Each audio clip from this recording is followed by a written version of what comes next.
Become the greatest among the best. Bring that trophy home for your nation, for your club, for yourself. It's time to fame your game. I'm coming to Copenhagen to win. Winning the World Cup is my biggest dream. That's all I've been focused on for the last couple of years. If I come second, I'll be annoyed. If I come third, fourth, fifth, sixth, I'll be annoyed. I think I'm the best player in the world. Throughout the last 4 FIFAs, I've definitely been the best. If everyone plays their best, I'm definitely number 1. So I've got a unique play style where I can press high, I can defend in the box. So I can sort of do it all when I'm playing well. That's why I'm the best. FIFA 22, it's my time to finally win it.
and welcome to the evening session of day 2 of the FIFAe World Cup 2022.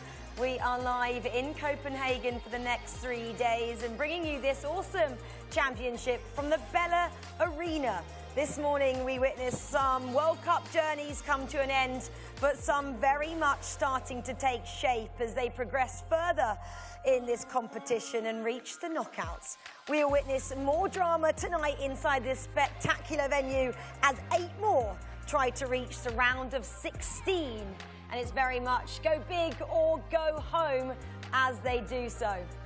Well, what a sight to behold in here. Welcome back then, guys, once again to this studio here in Copenhagen, the Bella Arena, where we're about to see the competitors go head-to-head in Groups B and D. Earlier this morning, like I just mentioned, we saw some World Cup dreams come to an end and some very much start to take shape in Groups A and C.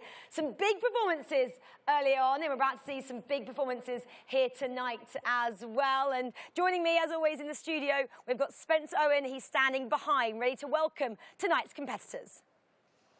Yes, indeed. I'm here coming up the player tunnel right now, making my way to this beautiful trophy. Looking at the FIFAe World Cup, we're getting closer. Someone's going to be picking this up in just a couple days. Of course, it now means that we're getting used to saying goodbye to some names. We've already lost 8 people today. We're going to lose 8 more. But remember, for everyone that goes, another person gets closer. So without further ado, as Rachel mentioned, Groups B and D coming up next. Let's meet the players as they come out and get into their booths. Let's take a little walk down here.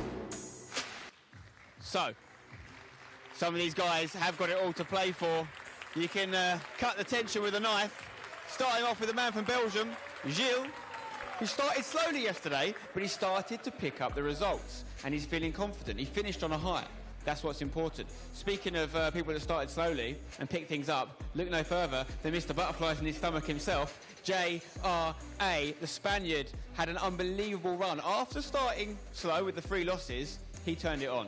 He is looking to book himself a spot. Currently sitting in 2nd spot in his Group B, but with 10 points, 10 points goes all the way down to 5th place. It's so tight, Group B, you can't take your eyes off it. Speaking of people with 10 points, Obrun, the Italian, also has the same amount. He's sitting in 4th right now.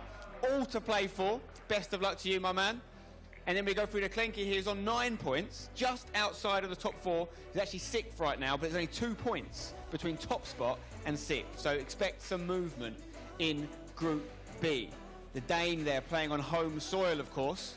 As we move over to this side of the arena, we get into Group D, and we have the man, the myth, the legend, Dylan Mike, who is sitting in 3rd right now with 11 points, looking good, but he knows he's got a bit more work to do. We saw, obviously, earlier in the action today, you need to be hitting as close to 20 points as you can, really, if you want to get out the group. One man who's looking very decent, though, no surprises there, Matthias Bonanno, 2nd right now with 13 points. He's looking very solid. The man from Argentina is taking no prisoners. He wants to get out of this group and he wants to do it quickly. As we go through to Webb Nasri, sitting with 5 points right now. He's got some work to do, but he has picked up a win. Can he add that with a few more and get himself back into contention? The man representing Japan and Asia here, of course. And then finally we have Edson, 28, who's sitting with 7 points. The Brazilian needs to get a couple wins under his belt early, if possible. 10 points is 4th place right now in Group D. That's Didi Crislito, so he's 3 points off that. But obviously that's going to go higher, that number. We want to try and get as close to 20 points as we mentioned. Of course, we've got another 8 guys up top. We'll be talking to them at various points throughout the day. But I think we're nearly ready to play some FIFA. I can't wait for it. Guys, back to you in the studio. Yeah, thanks, Ben. Well, the studio looks awesome once again this evening. The players look ready as well. A little bit nervous, like we mentioned earlier this morning. The players yesterday could have a bit more of a relaxing, fun time. Now it really comes down to the business at hand, getting through to those knockouts tomorrow. And joining me, as always, in the studio, we have Richard Buckley and Mike LaBelle. Guys, thanks for joining me. Thanks for coming back again for this night session here, which makes things a little bit more interesting. But let's talk then about the narratives from this morning, which we're probably going to bring in to tonight, Mike. The fact that if you were safe yesterday or thought you were safe yesterday, it doesn't mean anything today, does it? Yeah, the big takeaway is that the pathways were completely different day 1 and day 2. We talked about it. There's only 2 players that look good between both days, with Umit and Palinetto, of course, finishing at the top of their groups respectively. But everyone else flip-flopped completely. Guys that were amazing on day 1 Some of them were shambolic, as you would say, for day 2. They were horrific. They lost their spot, and they didn't have to do a lot. Yeah, totally. And Rich, in terms of what we're working with now, we kind of know the benchmark. So to go through earlier on, it was 28 points in Group A and 30 in Group C. And at the moment in Group B, Emre Yilmaz has got 11 and Manu Bashore in Group D has 15. So not a million miles away, but that's the kind of levels we're looking at, aren't we? Yeah, you would imagine, I think Group B is super mixy. I don't know what's going to happen in Group B. We don't know what's going to happen in any of the groups. I think Group D is relative, not cut and dry, but I think Matthias and Manu Bashore will go through. I think they'll continue. I don't think you'll see a capitulation, so I would probably say 2 spots in Group D. Group B, I think any of the 8 could go through. Well, and talking of Group B, the top 6 are separated by just 2 points. That's how close it is in Group B, which we're now going to call the new Group C, the Group of Death. It's going to be difficult to get out of. Well, guys, obviously, they're the guys taking part in the competition tonight, Groups B and D. Let's remind ourselves of how it unfolded last night for them. Well, yeah, this time last night, these guys were taking to the pods for the first time in the FIFAe Pinner then. He's one of the 2 players from Belgium and from Genk taking part in the competition today, and they're sitting in Group B. Remember, then Dylan Mike as well, the German, not having the best early offers, but ended up on 11 points yesterday in Group D. He's trying to book his spot as well later on tonight. 7 more matches stand in his way and that place in the knockouts. This guy is pretty calm for a youngster still in the community. He launched himself onto the scene back in FIFA 19. If you were a fan of FIFA then, you'll very much remember the name, Dylan Mike. And remember, he's got a cat called Mike, that's why he calls himself Dylan Mike. Anyway, I'm going off with agenda a little bit there, but all smiles for Dylan Mike after sitting in 3rd spot yesterday. Look at those reactions from the German Mike. And we talked about it a little bit, but if you got yourself into the double digits, as you see Matthias there celebrating, he's got quite the camp of noisemakers. And JRA, I would not want to be next to him when you hit one of those vamos. But if you're in the double-digit zone heading into day 2, you've at least put yourself in the mixology, as Richard would say. Yeah, Gilles there and then Klenke as well. We've got some names flying around here, really kind of putting themselves in a mix. And Group B is very much everyone still in the mix. Yeah, they certainly are. And look, I think Group B and Group D, there's opportunities there for players to really make a stance and to really put a foot down in these first games. That man on your screen didn't have the best of day 1s, did text, but Klenke certainly probably performing quite well at the moment. Everyone's performing well in Group B. No one's run away with it.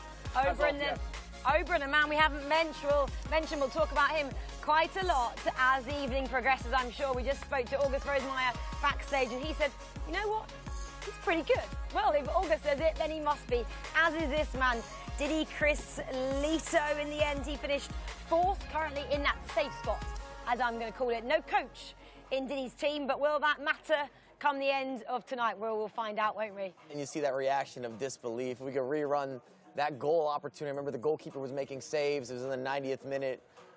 It was something that he'll never forget. Exactly. Well, we kind of alluded to how tight it was in Group B. You can see it for yourself right now. Emre Yilmaz from Team Hullet, 11 points. Then JRA, Tex, Oberon and Pinner, all on 10. Klenke, Gilles and Benny CR7 propping up the bottom of that table. Then in Group D, Manu Bashore, another Team Hullet. They had 2 go out earlier, couldn't continue in the competition in the form of Levy and Olalito. Bashore is sitting on 15, Matthias Bonanno on 13, Dylan Mike 11, and Didi Chris in double figures on 10, followed by Danny Pitbull, 8, Edson 7, and Dami and Webb Nazari both on 5. That will all change within a couple of moments' time because match 1 are already underway. Okay, well, that's the scores on the doors after day 1. 7 more matches coming your way right now. It's going to completely turn on its head, as we saw earlier. Rich, Mike, we're about to, I think you should kind of buckle in. We're about to go on some kind of roller coaster ride here in the nightclub, which is the FEWC Arena. I mean, what, in your opinion, is going to happen? Are we going to see 2 Team Hullets go through and progress and hold their nerve like their teammates didn't manage to do earlier on? Yes, I think we will. I think Manu Bashar will go through. I think Emre Yilmaz will come out of Group B. Manu Bashar's not dropped a game yet. He's unbeaten. 4 wins, 3 draws from yesterday. How long will the streak go on? Potentially is another narrative that we could be looking at, but a really, really solid performance. 15 points out of 21 from yesterday. I think he probably doubles his tally. I think he'll finish us today on 30. Yeah, absolutely. Well, Mike, I'm going to jump into a game, and I'm actually going to go to Tex, because Tex has been having a little bit of a roller coaster. We're mentioning it's a bit of a roller coaster in here. A roller coaster start yesterday. He did finish on double points there, but he said, again, he doesn't really like one leg of FIFA, and he needs to change that. And I really don't believe that Tex played poorly yesterday. I think he missed a couple key moments with closeouts and maybe a little bit unlucky with some of the final third opportunities. If he was a little more informed, he would have converted, been a little more clinical. But overall, he still looked like Tex with a lot of the build-up play and the defending. Yeah, 4 draws was Tex's Achilles heel yesterday. A lot of those games, typically over 2 legs, he probably converts. Probably looking at 5 or 6 wins. Unfortunately, he only picked up the 2 from yesterday's performance. Also with the goals conceded, he conceded 11 yesterday. Texas, one of his best attributes is his defensive ability, as well as all the skills that he puts on show. If he's only scoring 11 and conceding 11, a flat 0 on goal difference, something hasn't clicked. Well, this is 3, so Tex versus 6 in the table at the moment, Klenke. Only 1 point, though, is the difference going into this match. We can't really read in too much to Group B in particular because it's so close that no one really could say yesterday was a good day, but at the same time, very few could say it was a bad day in the office. Everyone's sitting in the exact same position. It's going to come down to exactly what happens today. Yeah, exactly. Let's just stay in this match then and see if we can get anything to happen. We kind of will it, don't we, as we're sitting here. Klenke on the ball at the moment, though. Just seeing if he can do something from these wide positions. And I really rate Klenke. I took him as one of my players to watch, and last year he qualified for the FIFAe World Cup. Of course, the event didn't happen. So if anyone's motivated, trust Klenke is motivated, and he's a local competitor, which I feel that there is a little more pressure maybe into that you put on your own shoulders, that you're there for, that you want to perform at home. Maybe a slight home field advantage. Yeah, you'd probably say so. Tex there looking to build up down the byline.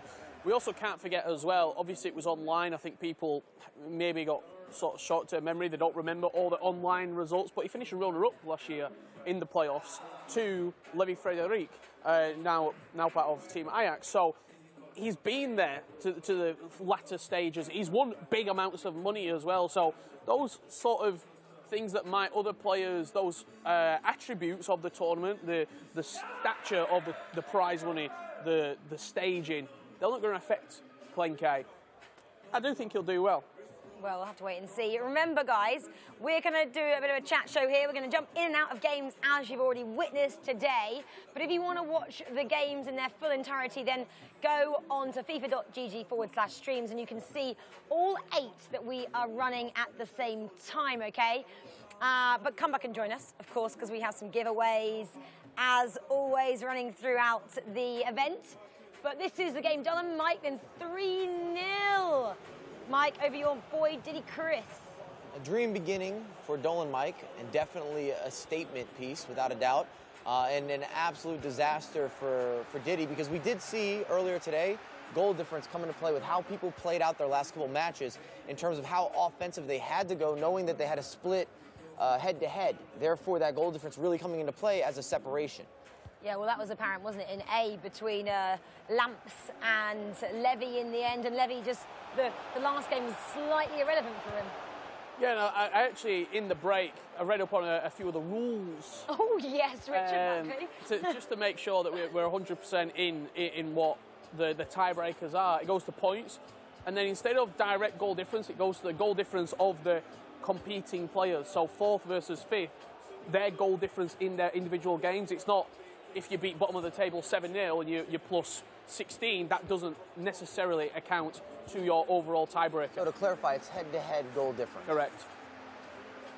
Okay, well, Tex, at the moment we can give you some updates on the score at half-time. 0-0 in that game against Klenke, but we're approaching the half-time of Dolan Mike as well, and at the moment he is very much in control over Diddy Chris. 3-0 after only 40 minutes or so. He's having a great first matchup.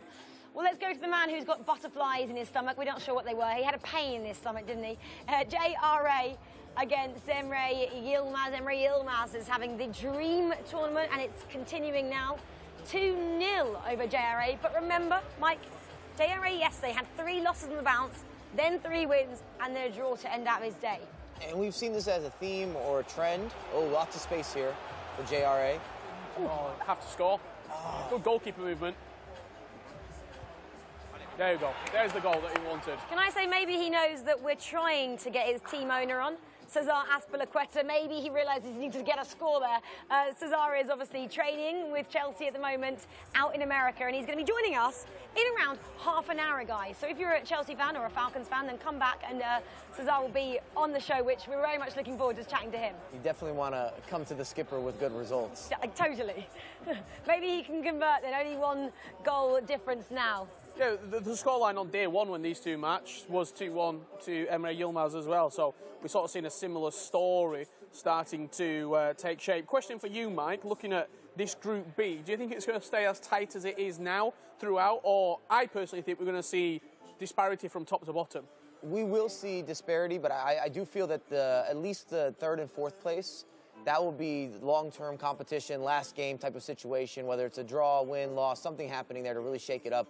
We saw that this morning as well, between both groups, where it really came down to that last matchup, especially when we went into Group C. Yeah, totally. Well, remember as well, guys, we have a chance for you to get involved and ask any questions you may have, and you can do so on Twitch and Twitter using those hashtags below, FIFAe, FEWC, and Fame Your Game. And if you have one for Cesar as well, then maybe drop it now and we can ask him it on the show. I'm sure he'd love to hear from you guys. But let's go to the all-Genk matchup. Pinar is taking on his teammate Gilles in that first matchup, which will be quite an exciting affair between 2 guys who I'm expecting to know each other's game pretty well. Yeah, what a time to join it as perfect well. timing. All Genk affair between Gilles and Pina.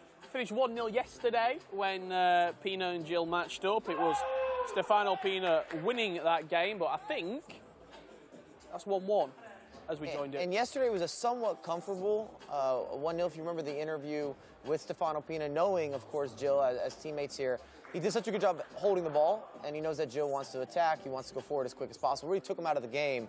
I want to say he had 72% possession in their opening matchup. Obviously, he's going to have to chase the game quite a bit here now that it's 1-1. We also noticed today as a theme that draws really didn't help anybody. Yep. It came down to we need wins, we need loss. Something has to happen. We had to go ahead and bring in that full mixology, which I'm just going to steal from Richard. I like that a lot when it comes to the FIFA mix-ups. Mike's making cocktails. Well, we're in the club and the DJ is here as well, guys. I didn't even notice him yesterday. I feel so bad. He is excellent. Maybe we can get Spencer to get into the DJ and put a song request in. I love that. Anyway, very much invested in this game between these 2 Belgium players at the moment. That is Gilles on your screen here. Had a bit of a troublesome time with some injuries, and he's now very much firmly back in the scene and making the World Cup this year. He had a great day yesterday, even though he's only on 7 points, Mike. I think, again, you can't read into that. He had that great matchup against Tex when he won that one. Oh, what a ball there from Stefano Pina, back post, isolating those matchups and then being able to convert. Very similar goal to what we saw yesterday. Almost like he's got that down to a perfect science. The ball to the back post, you either take the direct shot, which he did this time. He scored a knockdown yesterday, very similar. Pina using all the attributes that he's got, whether it's headers at the back post or that knockdown into the volley. He knows what he's doing, does Stefano Pina. We mentioned that Gilles got the better of Tex yesterday on day 1, and actually Tex is now currently down in his first matchup against Klenke there. We said it was going to be a tight affair between these 2, and Klenke has the home advantage, being from Copenhagen himself. Only 1 point in it as well coming into this one, but Klenke is in the driving seat now, which again is an upset for Tex on the first day, Rich. Yeah, I mean, yes, but also no. If the group standings look at it, there's only 1 point separating them. So we expect, and we've got this realisation that Tex is going to beat everybody. That's just sort of the legend of Tex when he comes into tournaments, and everyone at home thinks, yeah, he's just going to walk over everybody. That's not the case, especially in one leg. and this might be unpopular, but I'm not sure that Tex is the favorite versus Clenke. Not even on a home field advantage, but just from a result standpoint in the last couple of years. I mean, this is a guy that qualified again for the FIFAe World Cup last year. He's here this year with vengeance, with motivation. We talked to August earlier. August said he's been working with him, he's been watching him tightly, and he's expecting him to make a deep run into this tournament. And he's another guy that I backed. Like, we have our prediction list somewhere, and I really rate Clenke. I think that he's poised to make that run. He's in the right place. He's peaking at the right times. 0-0 when they matched up yesterday in the first game of the day as well. I mean, we still rate Tex, don't we, from what Tex did back in the end of FIFA 18 and FIFA 19. We can never take those away, and that's why he comes up in every conversation we have, because of what he has achieved. And I still think that's right to talk about him in that way, but he hasn't quite reached the level that he did back then. I think that's safe to say in the last couple of years. Yeah, I don't think remote was kind to him. He had no motivation, really, to play remote over the last sort of 12 to 18 months. He's made the World Cup. We've come back to LAN. He said, get me to World Cup and I'll show you what you can do. This is your time to shine. Yeah, absolutely. Well, he's got 15 minutes to do that in his opening fixture of today. After that, 6 more still to go. We can just stay on this game for a couple more moments, and then we'll find another interesting matchup coming to the closing stages for you. Having a little look around at my screens. I've got all the screens here that I can cast my eyes across. Mike, I'm going to put you on the spot. Where shall we go for the closing stages? Considering we have about 7-8 minutes left, both Edson and Dammy have been struggling a little bit. I'd like to see how that closes up. It's 1-all. Edson and Dammy. Let's go to Edson and Dammy. Let's see what is occurring in that match. Currently the only tied game in Group. Currently the only tied game. Well, let's see if that changes when we're there. I just feel like there could be a winner here. And both these competitors, again, a draw doesn't do much for either of them. They really need that separation, so they should be going for it. That's what Edson is. Oh! What a go. pick out. What a pick out. Beautiful takedown off the bounce, hits the volley, converts from the situation right at the top of the box. But it's more so about that pass. You have a manual lob pass there, and of course Mbappe knows exactly what to do with it. Almost in perfect sequence as well. You hear the Vamos rain over the Bella Arena here in Copenhagen. Dammy has struggled to get anything rolling here. Like, he almost seems like he can't get any momentum, any sort of sequence of games going back to back. I mean, he's someone, Rich, that hasn't done what the likes of Stingray did earlier. Had a bad day yesterday and managed to regroup last night and come out with a completely different mindset. I know it's early on, but Dammy seems to have gone to bed with the same mindset he's woken up with today. It's still early, but we are running out of time. Yes. At some point here, you're going to have to start getting wins under your belt. Otherwise, there is going to be that separation that Richard's been talking about. And I would like to see what's happening with the JRA game, because I think he's drawn even now, because I heard the Vamos explode. They're right behind us. Well, JRA, we think, has got an equaliser in his matchup. That's a pretty exciting game, as always, from the Spaniard. So we can see what is happening there. So this is the Edson Dammy. That finishes then 2-1 to Edson. Big 3 points. Big 3 Massive. points there. Then we can go, yeah, Tex is still trailing in his matchup, which we didn't possibly expect. Clenke is the man he's facing. A couple of moments still left on this. Clenke, though, with possession in that yellow strip at the moment. Clenke's just looking to kill some of the clock. He'd take another goal if it opens up, but for the most part, you're going to see as much corner work as possible. Big interception here from Tex. Last attack for Tex. First the commentator from Mike Lavelle. Space to work with here if he can pull it back. Oh, it's a good takeaway from Clenke, and that's going to do it. Perfect game plan from Clenke. Got the goal, kept the possession, and sees 3 points. You can see what it means to Clenke on that left-hand side of your screen right there. Tex not happy with that one. Let's go into the 2-apiece game between JRA Lion and Emre Yilmaz. This is a great matchup. JRA, when we joined that a little bit earlier, was 2-0 down, and he's got the comeback on. I just think he likes some of the drama. He doesn't make it easy for himself. At least he's getting started a little bit earlier today. Yeah, he struggled to get going yesterday, did JRA, losing his first 3. Emre Yilmaz just offside on that particular through ball. Must have had a slightly staggered kick-off this one, a little bit longer left, so we can jump into it and see the conclusion of it. 2-0 down, JRA, now 2 apiece. Finds himself second in the table, and he looks probably around him. He hears the other results going in. Tex losing, okay, that potentially create a little bit of a gap between me and him if we were to get some points here. Bringing the rest of the results at full time. Just watching, see anything was happening from this chance. Just playing around the box a little bit. Got to pass it back to make a bit more space. And Emre Yilmaz with that charge again. Down the right-hand side there. Can he make anything come from this one? Offside a short while ago. We need more than draws here, don't we? We were saying that.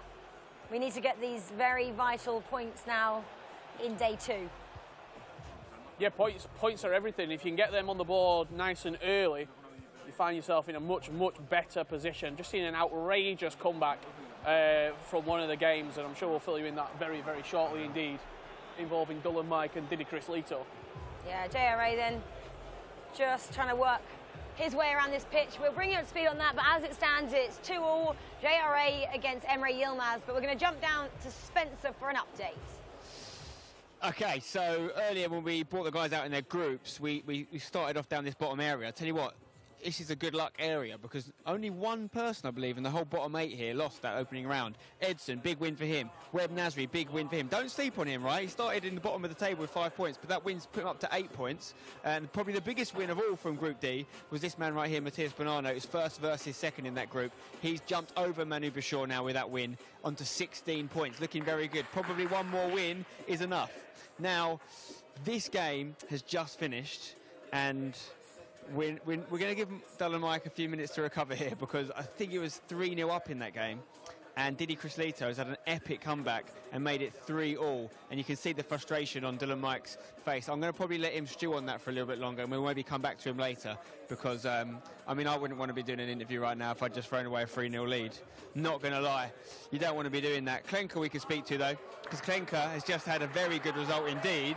Sorry to interrupt your tactical chat, but you're just beating Tex. How do you feel? Good, I think, yeah. It's not a big deal for you, is it? Some people will be really happy about beating Tex, but you back yourself. You think, actually, it's a big deal for him if he beats me. But you didn't let him do that. You got 45% of the possession, just looking at your stats here. Maybe slightly less XG, but there's not a lot in it. Was it a tight game? Yeah, it was a very tight game. I think it was a bit lucky at the end. He was very good at pushing me, so yeah.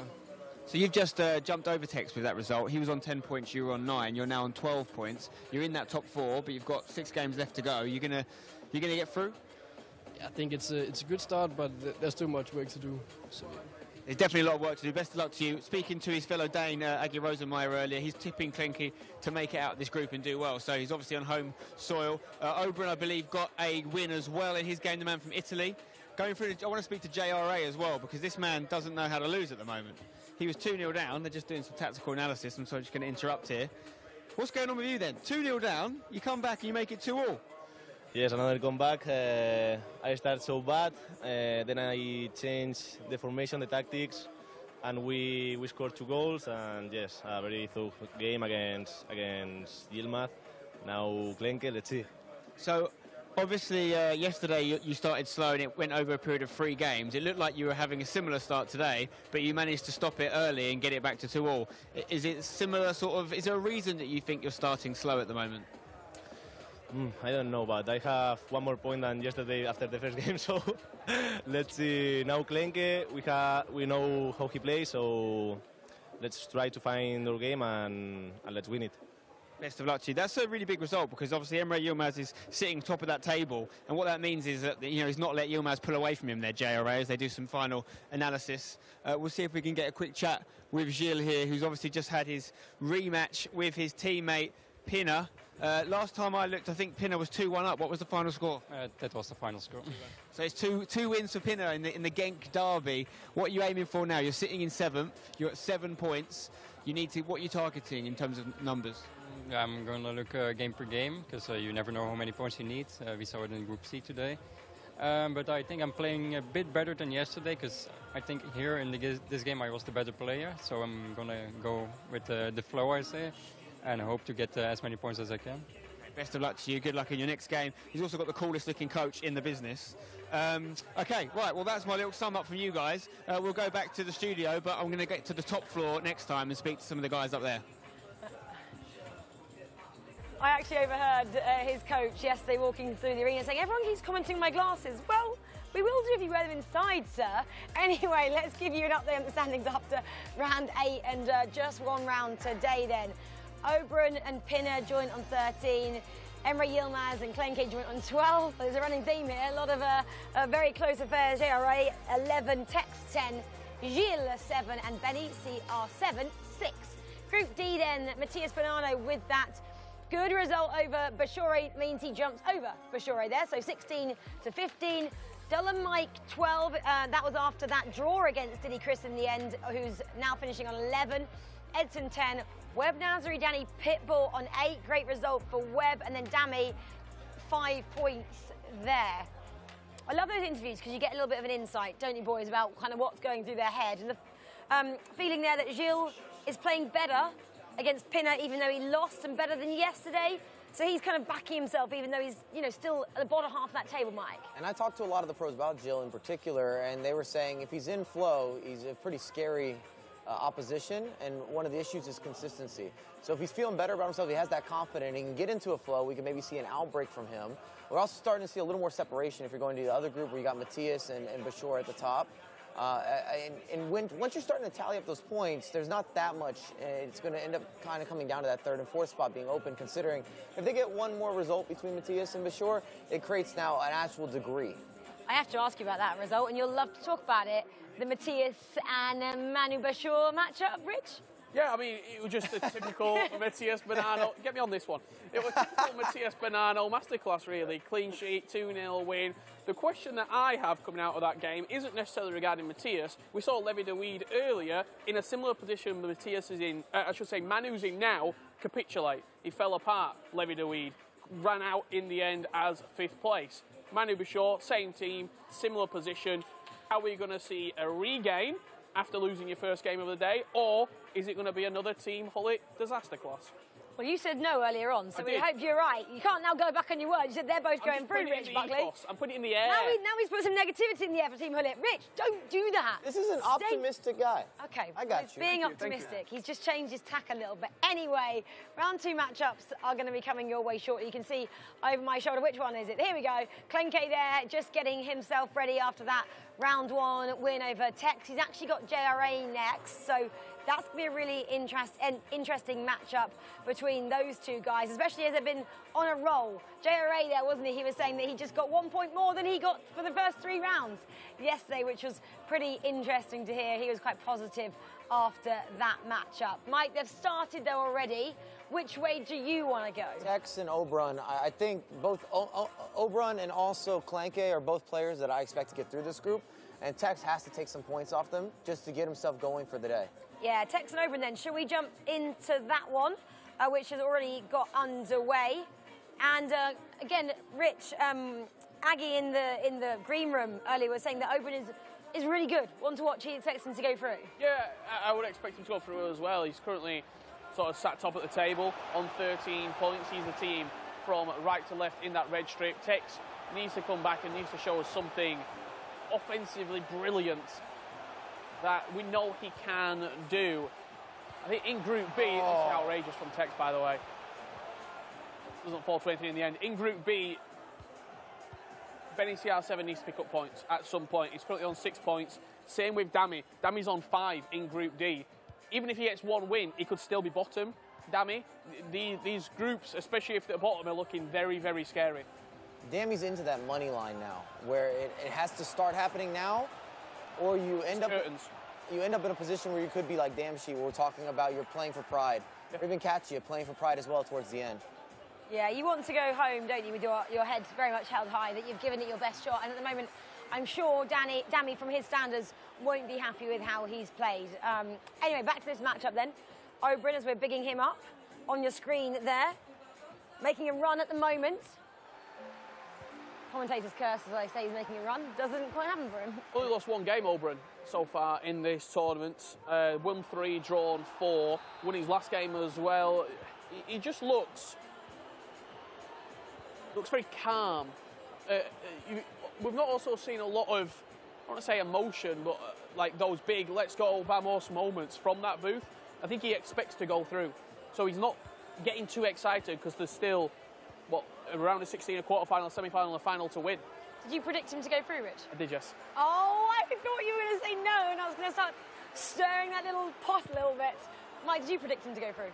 I'd like to change my predictions after seeing how things have played out. I do believe Oberon is going to go through. I know, me too. I don't think I had in my four. Also predicted his coach to win the recent Twitch Rivals tournament, which he went on to win as well. So look, I'm all in on Exceed Esport. Yeah, and he was quite the character, wasn't he? His coach, who's sitting behind him there. We might try and get word with him a little bit later. Yeah, we have to. Yeah. Get him on the show as well. Because who was his teammate on that? Who he had dressed in? Barbarena. Captain Barbarena was dressed as Captain America. Was Hollywood's teammate in that tournament. Twitch, right? But the time tournament, it was quite funny. Let me tell you that. So I think Hollywood is a pretty fun character. Watching behind him there, so I'm sure I've got having a good laugh in that pod. Oh. Ooh. And that's what's been missing there for Tex. I like what he's done on the defensive end. I also appreciate his build-up. He's getting to the right areas, but he almost looks like he's overthinking some of the work in that final third. Right there, a different day or a different Tex, he's converting from there. He's done the outside of the foot elastico. He opened up his body. He has the across-the-body finish, and he just overclocks it ever so slightly. And we saw that same issue with Olito today. We saw a couple of those yesterday as well. They're not going in.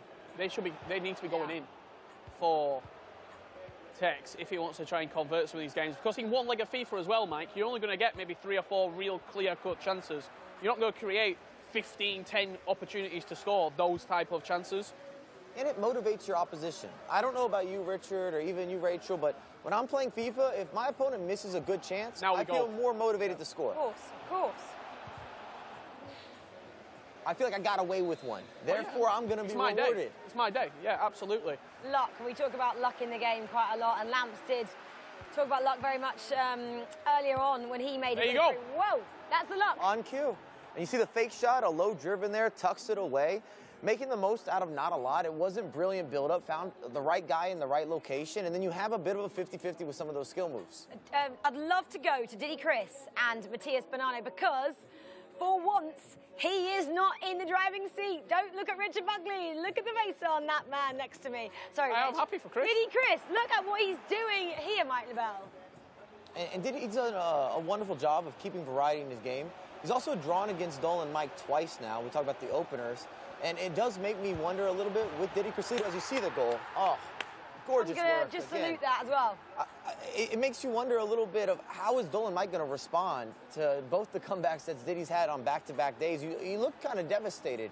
I know Spencer stayed away from chatting with him because he blew a 3-0 lead, but I think we have to credit Diddy a lot as well. We talk about mental and his fortitude and maybe even some of his history where that was maybe one of the drawbacks that he's gotten past that since winning E-Champions League, and he's been able to really grind out results. And he's playing extremely well as well at the moment, Chris. I think he came into the playoffs, not too sure if you would agree with this, but he weren't one of the 32 that people thought to go through. Just because we've not seen a lot of him in the last 2 years. Mike, Chris, though, a word you know him really well. Where does he perform better? When he is coming from behind, like in the Dolan Mike game, or right now when he's got a slim lead with only, 30 minutes on the clock? Where's he better in terms of his focus and he can grind them out? He's had such a combination of both. He's one of those pros that has some of the most competitive history, most matches played out of anyone over the course of the last 5 years because he's always been brilliant at qualifying.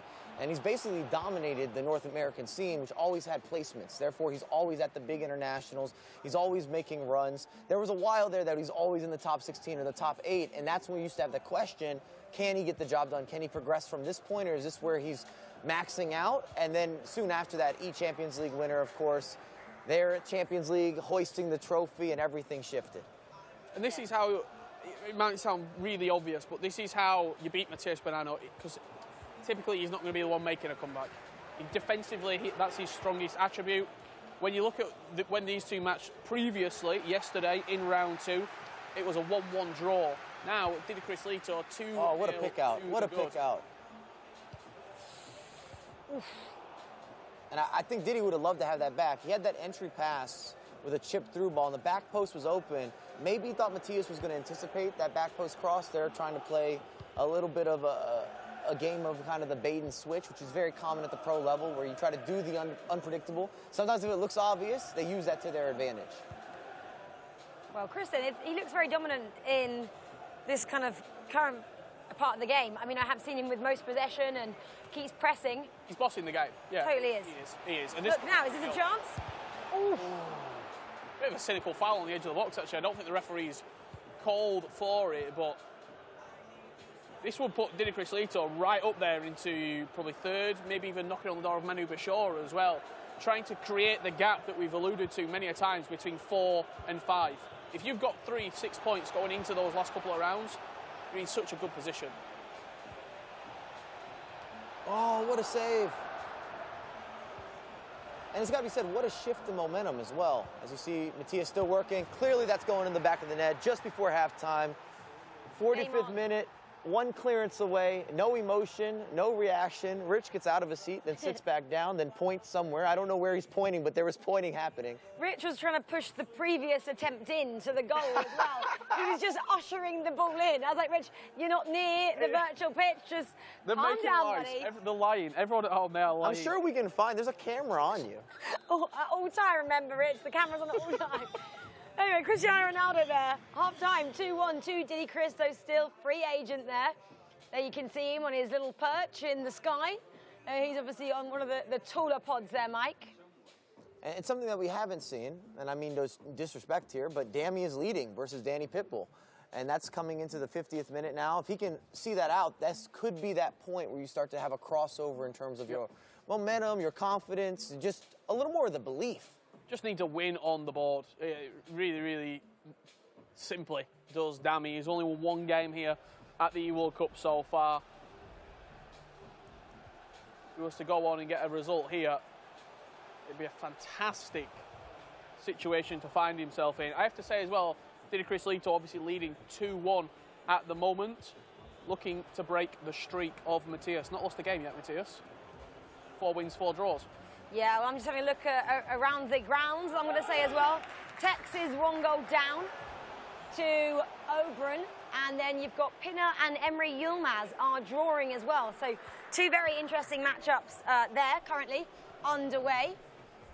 We can bring you up to speed on those ones. Benny CR7 is 2-0 over Gilles as well, which is great for Benny. We were talking about him needing to get something because he was bottom of Group B heading into this second day here. Web Nazari is still, after half times, just restarted 2-1 down to Dylan Mike there as well. Emmanuel Bashir is continuing his great run of form over Edson. 2-0 is the scoreline as we're approaching about 60 minutes on the clocks here. We're sticking with this one for a short while, with Dammy very much needing 3 points. It would just be great to boost his confidence and kind of be a great take-home as well. Not that we're, discounting him at the moment, but 5 points at the beginning of day 2 in Group D. And both myself and Richard built a narrative that he's a hard man to get rid of. He doesn't go down easy, and it really hasn't been the case lately. Just has struggled so much getting some sort of offensive flow. And this could be, again, that breakout game that really puts him into a position where we're starting to see somewhat of a momentum shift. Well, totally. And I teased it a little bit earlier as well, didn't I? We're waiting to speak to Cesar Azpilicueta, and I believe we may be lucky and he might be joining us right now from America. He's been training over there with Chelsea, and it's pretty early. It's like 9 hours behind, and if timing's correct, it's more like 9:45 there, so early doors. He's probably having his breakfast right now. But if Cesar Azpilicueta is there, we would love to welcome you to the show. Hello, thank you so much for joining us. Lovely to have you here. All 4 of us obviously are welcoming you. We've got Spen, we've got Mike and Rich. And Cesar, firstly, how are you doing? How is America? How's training camp going? All good. Pre-season started a week ago, so lots of training. Tomorrow our first game here, so everything is going well.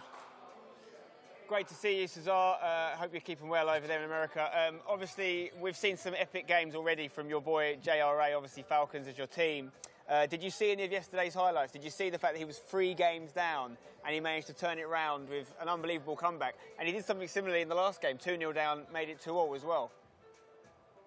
Yeah, I watched some of the highlights, of course. It was not the start that we all wanted, but I think he did amazing. You know, to be the first time in a World Cup to start with 3 defeats is tough to take, but of course that's the mentality that he has showed all the way to be there where he is today in Copenhagen playing the World Cup. So amazing comeback. I watched the first game this morning for me when he was losing 2-0 and he came back to get a point. So of course it's a long way, it's a tough competition. The best players in the world are there playing against each other, and of course for Falcons it's a moment that we are really proud, and we know that he's ambitious and the same as the team, that we want more, and hopefully he can get through and we can watch more of him tomorrow. Hey, Cesar, pleasure to meet you. Mike here. We're talking about JRA a little bit. Unfortunately, Spencer and I, we might have boosted his confidence afterwards. We went to play paddle. I don't know how much paddle you play in your life, but that didn't go well for us either. He's very good. His brother's even better. The JRA family are very good, very talented. We left very defeated last night. Yeah. That was an extra 2 hours we probably could have gone without. It was a confidence booster. We did it for Olilito the day before as well. We're very generous like that, aren't we? Yeah, we're just giving out wins to everyone. Yeah. But I kind of want to know, how involved are you in some of the day-to-day, or just dropping messages or coming into those conversations, because you're going to be looked at obviously as a huge inspiration for JRA as well? Well, I try to be involved as much as I can. Of course, I have other responsibilities that I have to take care of. But the objective when we created Falcons 2 years ago, it was in the middle of the COVID pandemic. So, of course, the start was not as easy as expected. But the team was doing very well. We have grew in many departments of the club. And we know that the eSports has been growing for a while, and the competition is really high. So we try to maintain our values, to keep working hard.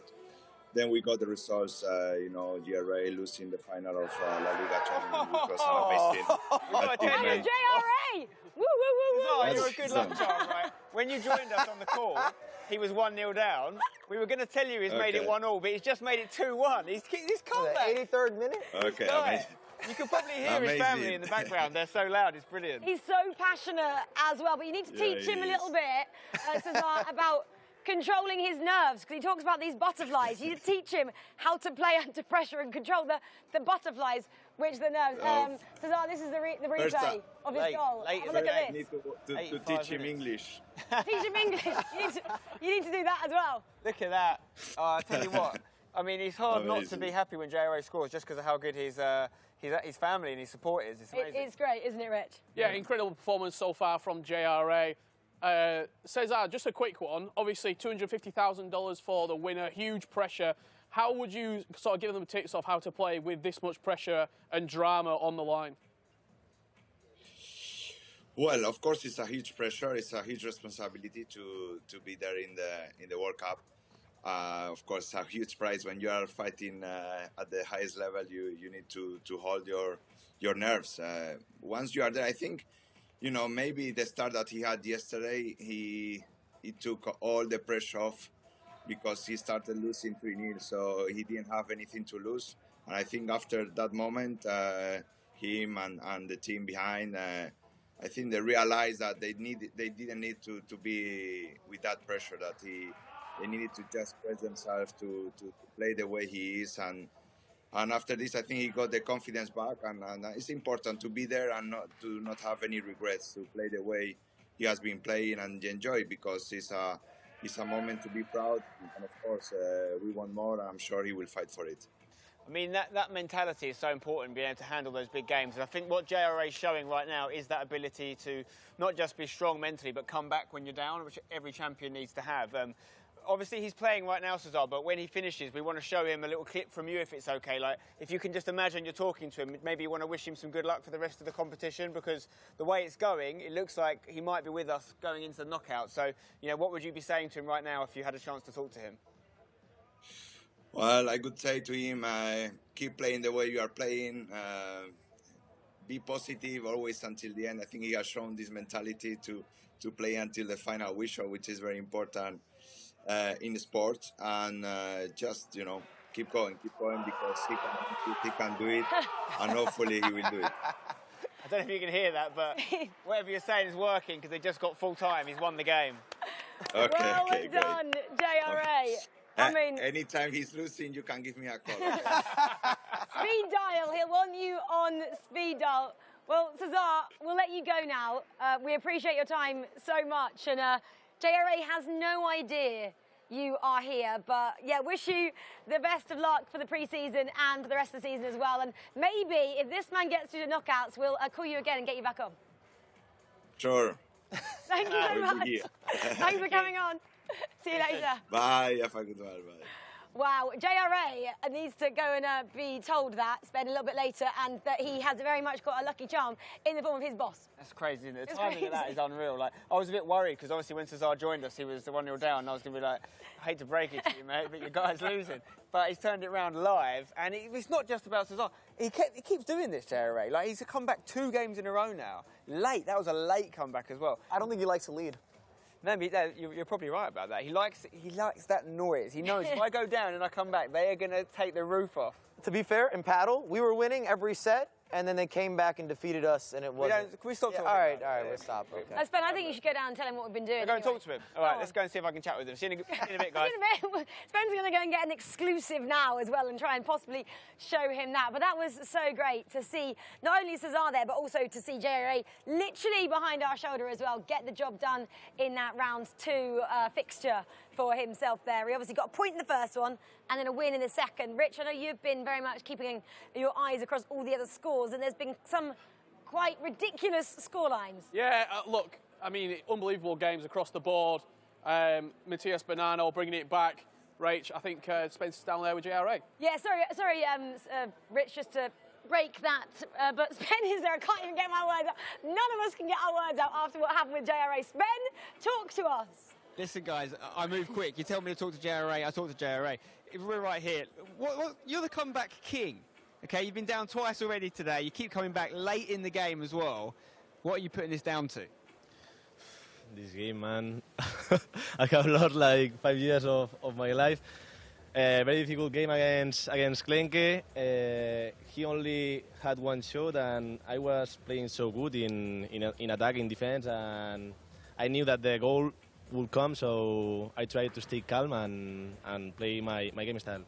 I mean, I can see in the stats there, 2.3 XG for you, only 0.6 for Klenke. So it's a good win, especially when you consider Klenke beat Tex in the last game. What you probably don't know, mate, is that during that game, we had your boss, Cesar Azpilicueta, on the stream talking. And when he first joined us, you were 1-0 down, and it was a little bit like, sorry, mate, your guy's losing. But as he was on the call, not only did you equalise, you then scored the winner as well. So I can tell you, you're making Cesar very happy, and he sends his best wishes. We got him to record a little good luck message for you, which I'll show you later. But it must feel great to have him in your corner. Yeah, sure. Always a pleasure. Azpilicueta, he likes to see the FIFA games, and he plays a lot, so it's always a pleasure. Azpi, vamos a fuego, vamos a sacarlo adelante, and let's play Tex now.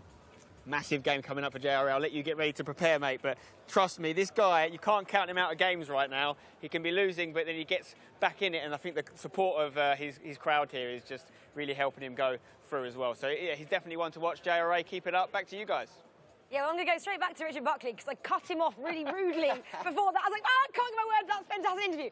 Richard, what were you going to say? Yeah, I'm going to tell you a few shocks from Group B, if they are even shocks anymore. Tex 2, Oberon 4 was the final groups in that one. If we can, JRA 2-1, we can see what it means to the table right here. Stefano Pina losing 2-1 to Emre Yilmaz, and Benny CR7 and Jill playing out a 2-2 scoreline. That is how it currently stands.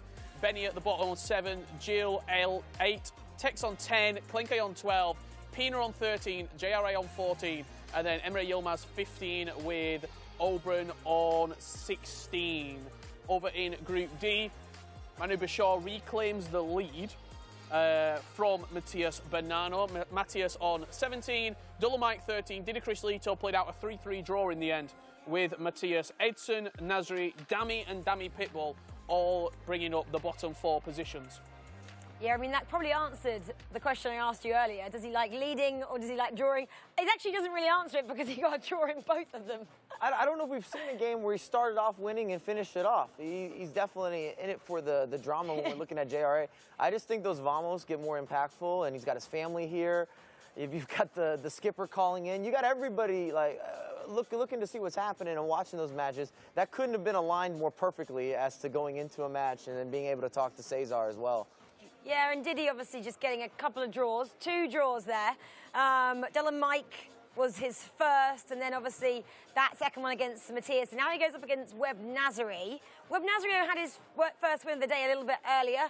What do you expect in this third match between Webb and your North American pal Diddy? Webb has to have an upward swing right now on trajectory. He also just drew against Dolan Mike, and Dolan Mike was winning. So now Dolan Mike's throwing away 2 matches in theory here.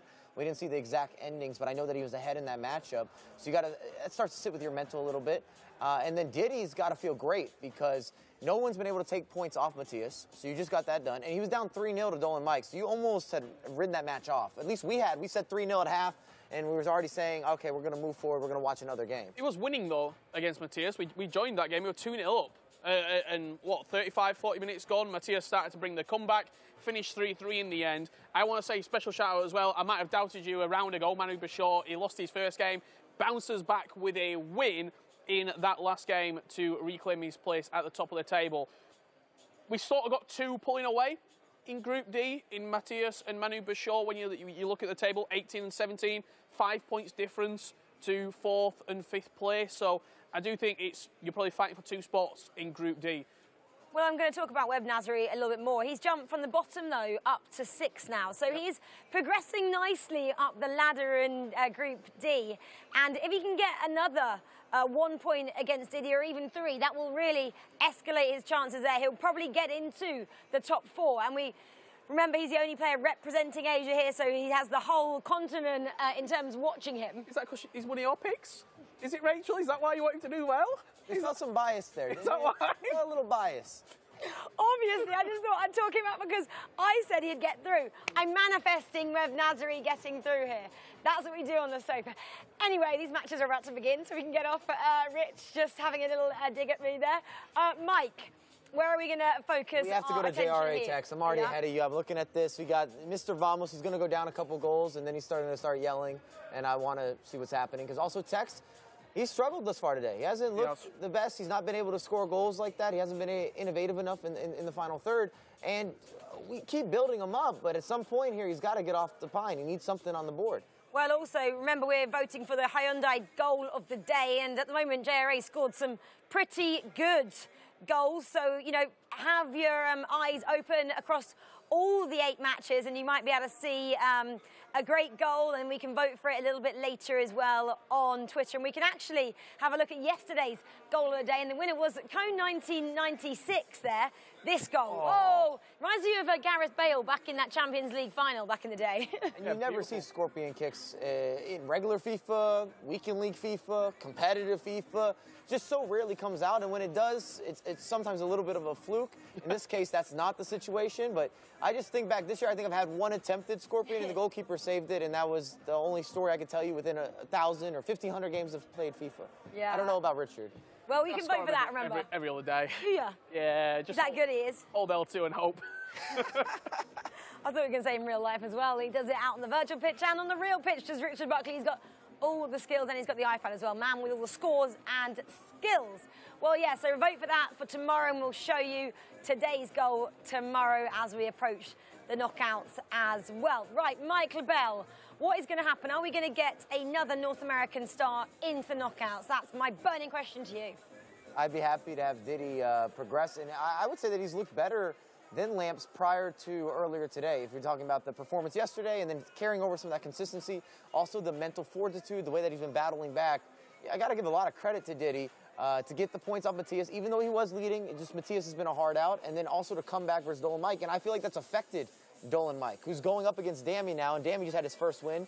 Dolan struggled there because he's led in both games, didn't get the result that he was looking for, might be down a little bit mentally. Can I ask you a question? We did Countryman here. What's Tex going to do? Countryman, Tex? It's hard to put your finger on it. I really think he's been hampered by the one-leg format.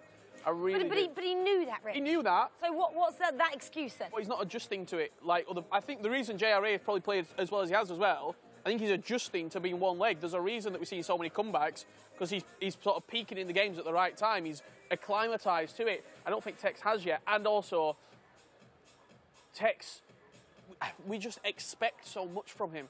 He's got such high expectations of himself. He comes in expecting to win. We hear it in every single interview that he does.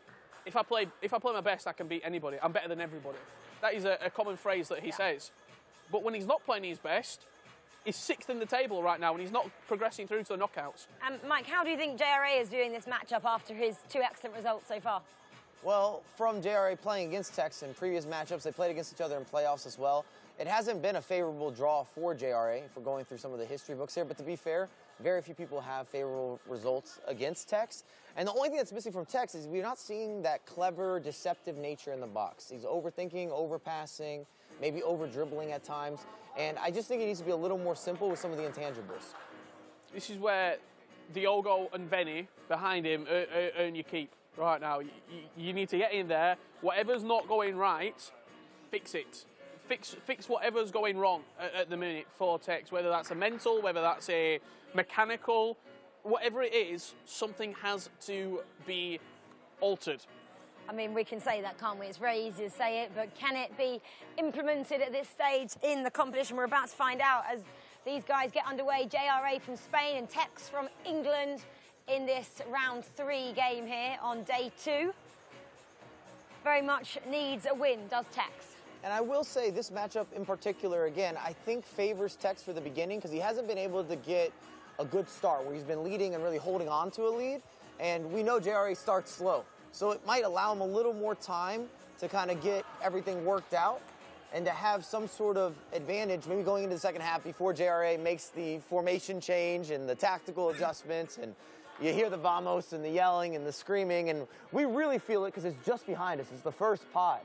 Well, actually, JRA is also sitting underneath Tex. So if Tex makes any movement, JRA can feel it, and vice versa here. Well, we'll stay on this till about 10, 15 minutes, then we'll jump somewhere else because there's loads more matches going on, and we can bring you some goals, some games that have already got some goals, and Dylan Mike is one of them. He's currently 1-0 up over Dummy. And that's it in terms of goals. I think Pinner just scored against Emre Yilmaz as well, and that's it for scorelines at the moment. That was Benny CR7, against Emre Yilmaz. Benny getting an early lead against Emre was quite the upset there. It was. You're right, mate. You had a bit of a comment bit there. I did, yeah, I did. See it? I just told you that.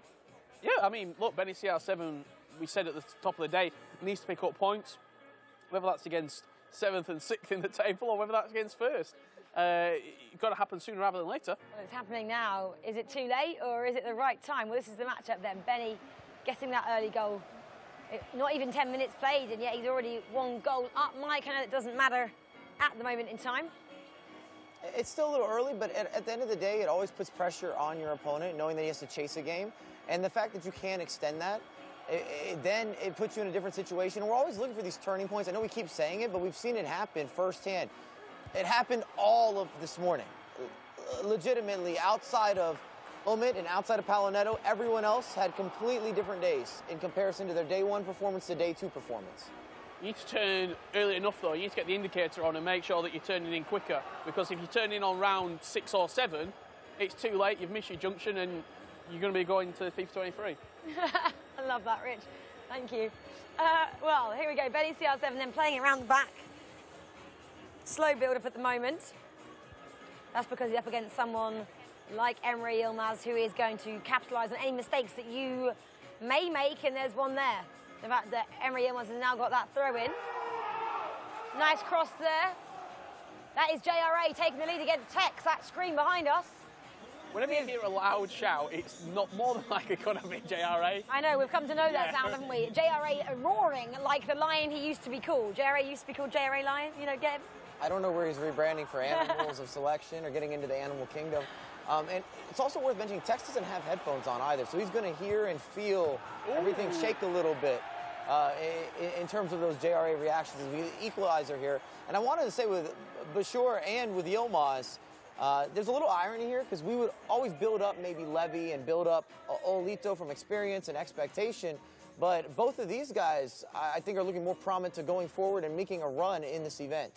Yeah, well, you can see as well, Dylan Mike now 2-0 lead over Dami in his game. So Dylan Mike had a couple of draws early on. He needed a win. We were talking about that a little bit earlier, and he's getting it right now in his matchup there. Interesting, you talked about Team Hullet, though. He finds himself 1-0 down at the moment against Danny Pitbull, does Manu Bashir. So no easy game at all. Dylan Mike jumping on board here. Dami, I was going to mention this earlier to you, Mike. If you're going to say the biggest strength of Dami's FIFA game, probably his LAN performances. It's that when he gets onto LAN, when he gets onto an event where people turn up, he performs and he goes to another gear. And I would also say part of that's his structure and tactical awareness, not because of the 3-5-2 that we saw at, what a build-up, what we saw from the E-Prem, but just in general, he's been someone that can pause and shift into 2, 3, 4 formations without having a fall-off, which is a skill all its own.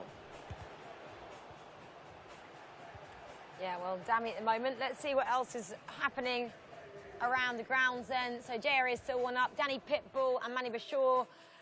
Rich just gave us an update on that. That's now 1-1 over in that game. Diddy Chris hasn't found anything yet over Webb Nasri. He spoke about that being a big matchup. Diddy Chris with 2 draws at the moment as well. And Webb Nasri getting a big first win to his name and taking him off the bottom of that group up to 6. So, Mike LaBelle, where do you want to go? Come on, give me a matchup. I wanted to go to the Diddy game. I think we mistimed it. We just had the opening goal there for Diddy. Steps through, takes a sip of water, staying hydrated. See, I was teeing up and we just... I've been impressed. Didn't say we should go to it, did I? We're working towards it. We're working towards it. I didn't say it. Now I've missed it. Pinner is also 1-0 up over Klenke. We could go to that matchup and see if Pinner can do anything else before half-time. Obviously had that Genk derby a little while ago, which he took the lead on and defeated his teammate 2-1 Gilles in that matchup. Now he's on against Klenke, who got his first round win against Tex. Klenke, remember, is in the yellow, Pinner is in the blue. Pinner just finds himself in the top 4 race at the moment, 13 points to his name. A big win here because Klenke, as it stands, is 5th. So they're literally right next to each other, next door neighbours, 4th and 5th in the table. If he can create, again, that separation between himself and Klenke. Tex is losing at the moment, so that's another person who's further down the table, not going to be picking up any points. You'll start to see that top 4 drift away. And Stefano Pina is one of the most experienced competitors that we have on display. And he's someone that I would describe as a grinder. And what I mean by that is he will mentally grind you down. He's holding the ball, he's looking for his chances, he understands game management, he's been there before. You don't want to see him in a penalty kick shootout. He's just accustomed to FIFA scenarios and sequences at the highest level on the biggest stages. Yeah, totally. Well, we'll just wrap up this game at half-time and then I can give you another 45-minute goal, which happened just behind us, which we didn't get to see, and that was Diddy Chris doubling his lead over Webb Nasri as the clock struck 45 minutes on that game. So he's really setting himself up nicely as he approaches the second half. We'll wait to jump into that one as well because they just pause, don't they, between the halves, just to have a little reset. And unfortunately, remember, we can't look at Diddy's coach and see if he's using the coaching tool, Mike LaBelle, because, oh, surprise, surprise, there's no one in his pod. I tried to go down there today, and he sent me back up here. Did he? Yeah, he said, Why? I don't want your help today, Mike. I was like, I appreciate that. You know, I did my best. I said, Rachel sent me. You know, you threw shade. I went down there. Diddy said, go back upstairs, and that was the end of our team talk. I mean, I was just trying to get some little bits of tidbits that we don't know. That's what I like to build up here. I sent my boys off to do the dirty work, and I stay up here on my little throne and wait for all the goodies to come back. No, I'm joking. I also go down and speak to them. But let's get into that Diddy game, shall we? Now, it has restarted. And we can see Diddy and Webb Nasri have got underway. And what I've been so early goal as well. What I've been so impressed with Diddy is his composure as well. You're not seeing a bunch of emotions on his face, maybe a couple missed chances here and there, but he doesn't look frustrated. He doesn't look like he's walking out or taking himself out of matches, which is really easy to do if you get a bad bounce, you don't convert a chance, you give up a late goal, or you go down early, which we've already seen happen today where he was able to kind of dial that back against Dolan Mike. And you got to give a lot of credit to Diddy being able to rise to the occasion. Yeah, real change of fortunes for Diddy Crislito. 4-0 to the good right now. It was 1-0 when these two matched yesterday. Webb Nasri beat him 1-0. And now Diddy Crislito looks like a different animal. No reaction, another day in the office. You see the ball roll, the extra layoff. It's the simplicity that makes the game so beautiful. And that's a big thing that I've been critiquing with Tex, is that everything looks complicated. And that's not necessarily what FIFA is all about. It is a mix and match. You have to have variety, whether it's the over-the-top through balls, it's some of the whip crosses, it's switching the pitch, it's the tiki-taka, it's the skill moves. You got to pick and choose your moments, but you got to keep it coming in a way that keeps your opponent guessing. Keeping your opponent guessing. Well, we're going over to Tex. Can we guess what he's thinking? Is he going to get a goal? That's what we are after from Tex. We might have picked the right time here. Can he make anything happen? Just look how hard it is to break down, though, JRA. Every single player inside his own half, it's going to require something special and spectacular for Tex to break down this JRA defence. Edge of the box with Ronaldo. Left stick dribbling, trying to just find a little bit of room inside the box. Mbappe free hit at the near post. What a block. Again. Header, up again. Ooh. Clears his lines. And that might be the summary of Tex this far in the competition. Is his probing is on point. It's spectacular. As we see a mistake here from JRA, it's just that last touch, that last shot, that last dribble that's been just lacking. Will be Tex again here inside the box now with Kylian Mbappe. Trying to manoeuvre a little bit of room at the near post. Great save again. From what we've seen here, it's been Tex attacking and JRA standing very, very strong at the back. Yeah, I mean, good tactics. He's got to do that, hasn't he? Because he's only got that one goal advantage as we're approaching 17 minutes as well. Still a lot of time left in this matchup. He just has to work really hard. Well, both players do, don't they? JRA to keep the lead, Tex to try and make a comeback in this one. Another game that was quite interesting. Another goal that's just been scored in that one. Bashore and Danny Pitbull. Danny Pitbull 1-0 down now over Manu Bashore. Manu Bashore continuing his excellent run of form. Is he going to get a third? We can maybe jump over to that match and see how that one is doing. So the Manu Bashore, Danny Pitbull got Diddy on my mind. I'm in a club, I feel like Diddy is around. Here we go. Manu Bashore just scored a few moments ago to give himself the lead here. But Danny Pitbull is, making a little bit of hard work for him. No, it certainly is. He needs points as well, does Danny Pitbull. I spoke to him just before we came down. He said, yeah, it's going to be hard work. He doesn't speak loads of English, but gave him a little fist bump. He gave me a big high five. And not a hug. Not a hug. Not a hug. Oh, Mike, you didn't give Rich a hug. He weren't in a huggy mood. I've been giving out all the hugs. Bottom of the table. Well, if you didn't join us yesterday, Mike Lavelle was saying that Danny Pitbull gives the best hugs. You just go up to him and he'll give you a hug. I haven't experienced one yet. Neither's Well, you're not going up to the players. That's what you just said. Maybe you he send does us as your minions to go talk to everyone. Look at me and doing a minion hand as well at the moment. Just in my minion. Shoot. I'm not really. I love these guys. Anyway, yeah, Danny Pitbull, one of the nicest guys in FIFA. Currently 1 goal down against Manu Bashore. Well, Diddy Chris, Webb Nasri has got one back in that one. 4-1 now. Is it too late as we're approaching the 70th minute mark there? Matthias Bonanno, what's he doing? Richard Buckley, I have to go for you for that. He's 3-0 up. Okay, cool. We won't go to that game then. Water is wet, grass is green, and Matthias Bonanno wins FIFA. We won't go to that matchup then, because that looks like it's probably finished. I think we just saw Dolan Mike then get a goal. He's 4 up over Dami. We saw that a little bit earlier when he was only 1 Tex goal is up. back. Just heard. Go there. I heard the celebration. Yeah, I heard a big let's go from I think we got to see that one out. We've had a lot of big spreads as well in this round. Even Pina has doubled his lead over Klenke with the advantage here. Like you said, with Diddy having a big spread with Webb. Dolan Mike 4-0 up. Matthias 3-0 up. You just wanted me to hear me say it again. Tex 1-1, 70th minute, everything to play for. The 4-man as well, JRA.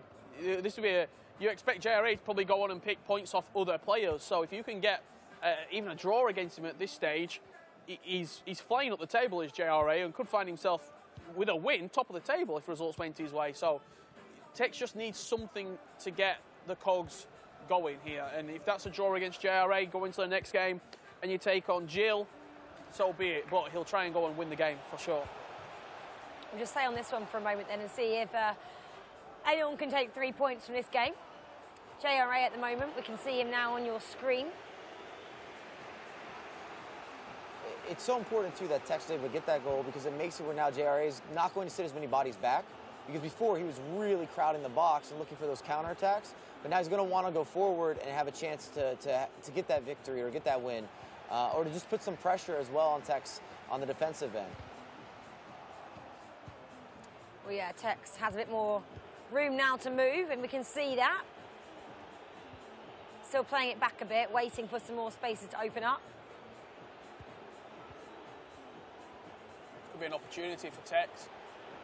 Inside the box, trying to dance around JRA. I think I just heard a celebratory tackle from the JRA. That's where we're at right now. Yeah. To be fair, it was great defending. You saw a lot of that stick work with Messi. It's just left analog stick side to side, but it's not easy to defend, and you're just looking to open up any sort of angle or a window where you can make that pass, or you can take advantage of even a finesse shot. To draw into this final 6 minutes here. Tex in the ascendancy, trying to penetrate this JRA defence. He knows what he needs to do. 3 points are essential for Tex in this real competitive Group B. Ruud Gullit out wide to Ronaldo. Inside the box, dangerous area. Cutback is there. Fake shot, beautiful from Tex. And that's the vintage Tex that we've been known to see. You saw the elastico. You see some of the ins and outs. I don't know about the celebration with the biting of the water bottle. And then looking for the extra pass, the layoff.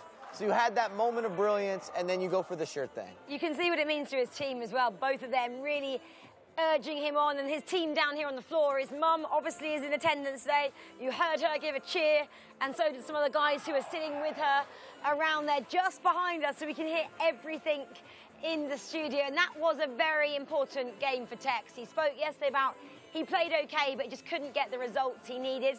He's now looking like he's going to get 3 points, the first 3 points of his day in Game 3. Still 4 more to go for Tex, but that's a big match for him. Unfortunate for JRA, but he's had some good results already today. So well, it's not quite over yet. There's still another 5-6 minutes left. Could be an opportunity there. But I will say this with Tex, that looked a little more vintage. If you've been watching his gameplay over the years, that's kind of been part of the classic Tex where you get that breakdown, that innovative moment, and then being able to lay it off, let somebody else finish the deal for you. And his team looked more relieved than him. I'll just throw that out there between Vinny and Diogo. And you're making a lot of changes now, and obviously that's what happens when it gets to this crunch time of the game. About 3 minutes left on this one. I know Mike said enough time. We're going to have to wait and see if that is enough time. And while we wait for that match to start, Spencer is down for us with another interview. Yeah, I'm going to jump straight in here with Chris, who's talking to someone downstairs. But Chris, you've just won 6-1, and I think people are sleeping on you a little bit, you know. You've had some really good results. I mean, you got a draw against Matthias Bonanno. You nearly beat him, and you'd have been the first person to do it because no one's beaten him yet. And are we sleeping on Didi Crislito a little bit in this competition?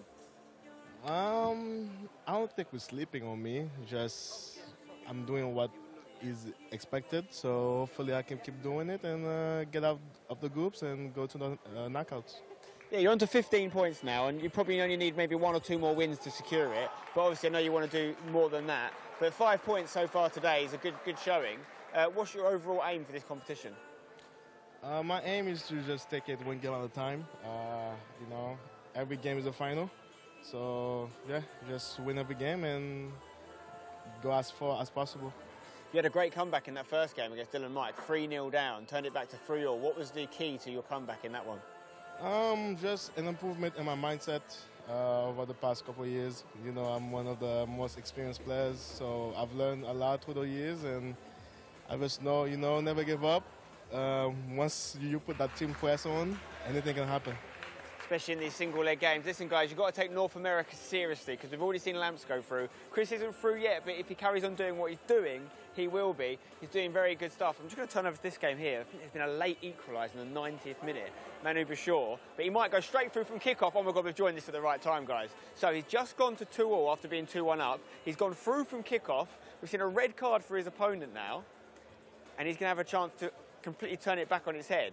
It was a tactical foul. Cynical, sure, we'd all do the same thing in that position. But Bashir has gone through from kickoff, but he's now got a free kick, so it's definitely a good red card from Danny Pitbull. There will be no suspension for him in the next game, as we know, so it's a bit of a no-brainer, really. He'll be annoyed that he conceded that chance from kickoff, but is there a goal? Oh, there it is. We've joined this at the right time. The red card tactic has not worked out. Surely that's a winner. That's 2 goals after the 90th minute in this game, guys. He's celebrating with his coach, Lev Vinken.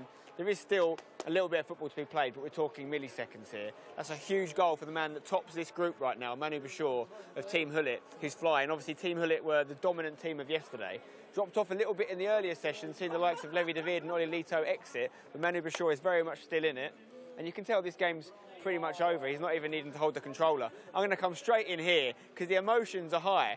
You must have thought you'd thrown away the win there, and then you get that late winner, I should say. I was devastated because I had a lot of chances to get like the 2-goal difference. His keeper made some good saves, and then in the end, I don't know why, but after I conceded that goal, I said to Lev, like, still possible, and he said from like, yeah, you got a minute. Straight from kickoff, I walked through straight through his defense and got a free kick. He got a red card, and I think you saw the effect of the red card at the free kick because my Mbappe got free in the middle. So yeah, I think crazy, man. I think that puts me at a very good position now to get through the group. There is some karma to doing that red card then, because obviously there was a man down in the box. But you've got to have serious composure, because a lot of people, when they concede a goal in the 90th minute, would be, you know, just absolutely gutted, kind of losing their head. But you believed you could score straight from kickoff, and you said your coach Lev's helped you. He said it to me, and I said it to him. So that's the importance of a coach. Yeah, of course. And yeah, I don't know. I just went through it, man. I can't describe. It's not like I do it every time. Just a bit of luck as well. This is the smile that only a 90th minute kickoff goal, sort of kickoff goal, not really, can get you. He's absolutely buzzing. You probably, not that it's your fault, but you probably knocked out Danny Pitbull in effect in that game. But obviously you need to knock people out if you're going to secure progression yourself. You're sitting top of the group. Surely now you want to win this group minimum. Well, I don't know if I'm secured at top 4, but first top 4 is the most important now in this group. We saw it that in the Group C, for example, Ololito was first, and then he didn't even make the top 4. So everything can happen, and I'm just focusing on the top 4, winning my games, and in the end we see what position we finish in.